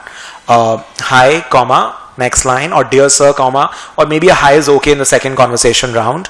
And I'm sorry to bother, but just wanted to follow up on my profile. And don't make a new mail. Reply, jo pehle wala, the first mail that you sent, because then the person has to again search for the new mail the previous mail that you had sent. Always reply on the mail trail. And generally people are going to be sending a resume to the other person by marking you CC on it. So say for example, if I have to send your profile to another friend of mine or a colleague of mine or something, I'll generally forward your profile by marking you CC, so that the conversation is between the 3 people and then the 2 can have the conversation carried forward. So that also tells you that whether the person has actually forwarded your resume or not. Most people don't follow all these rules and etiquettes and all, but generally it's a good idea when you're forwarding someone else's resume, you CC the other person also. So think about these things, and when you're applying also, so try to connect with people on LinkedIn, put in, make a statement, make a text and start messaging them. Don't spam people, don't follow them on Facebook and all, but LinkedIn, if you're just trying to connect and trying to put in a message, if you put in a message, that's it. Don't put in a message every day. Don't do that. Most of the job portals might not be working out a lot in your favor, especially for freshers. And consultants generally don't do a good job with freshers. They do a good job with the experienced ones. So apply through friends. Try to find out who's working where, whose cousin is where, whose uncle is where, and try to apply through people. And don't irritate the crap out of people. Don't do that. And when you're messaging people, say for example, someone calls you for an interview. So suppose I've called you to meet me after 3 days. Now it's very much possible that on Friday I'm forgetting about that, okay, I called you on Tuesday. So on Friday it is your responsibility, hi, comma, or a dear sir, comma, next to next line. We were scheduled to meet today for 2 p.m. Looking forward to it. Thanks and regards, or thank you, regards, Ashwini Bajaj. That is my SMS what I send. Or a WhatsApp that I send, not a mail. If there is someone that I need to have a corporate, I need to have a formal kind of communication, that is how I text. That is exactly how I text. SMS, not email. Dear sir, and you can definitely take the first name of the person. Wo bhaiya didi culture is only in India, and sir wala culture is only in India. Although some people don't appreciate because they want to sound a little bossy and seem a little bossy. So on the first go I would not say, but generally you are supposed to be addressing people by the first name basis.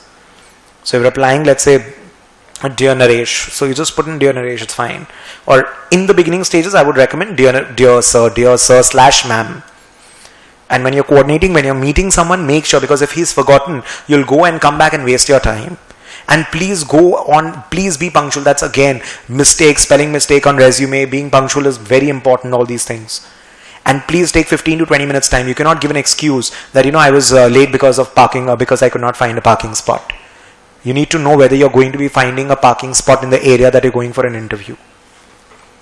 Right? So think about those things. Advisable not to take your own car. Advisable. The reason why I'm saying is because anything happens, if it's some other car, you can always take another Ola, Uber, something, and you can always go. But if you are taking your car, then it's a problem if you're on the self-drive. So advisable, but generally even I take my car only in most of the places, but advisable, just something if you could. And especially if there's a parking problem, definitely think about it. There's a lot of places where there's a parking problem. I've had a personal experience where in a half an hour interaction I was scheduled to have with someone and 15 minutes were gone, so I got only 15 minutes with the person. People are professional that way. If I'm supposed to be meeting at 4 o'clock with someone, I'm not going to be meeting that person at 4:15. If you're late, you're late. Sorry.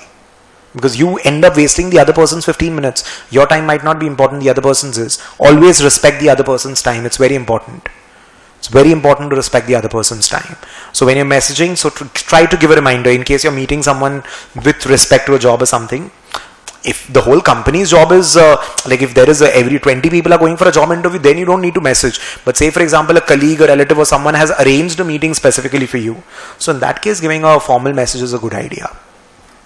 Right? I believe it covers more or less everything. I know we could not have a mock PI or a mock GD session in this short duration, but I believe that these things should help. Alright, we'll keep it here. Thank you so much.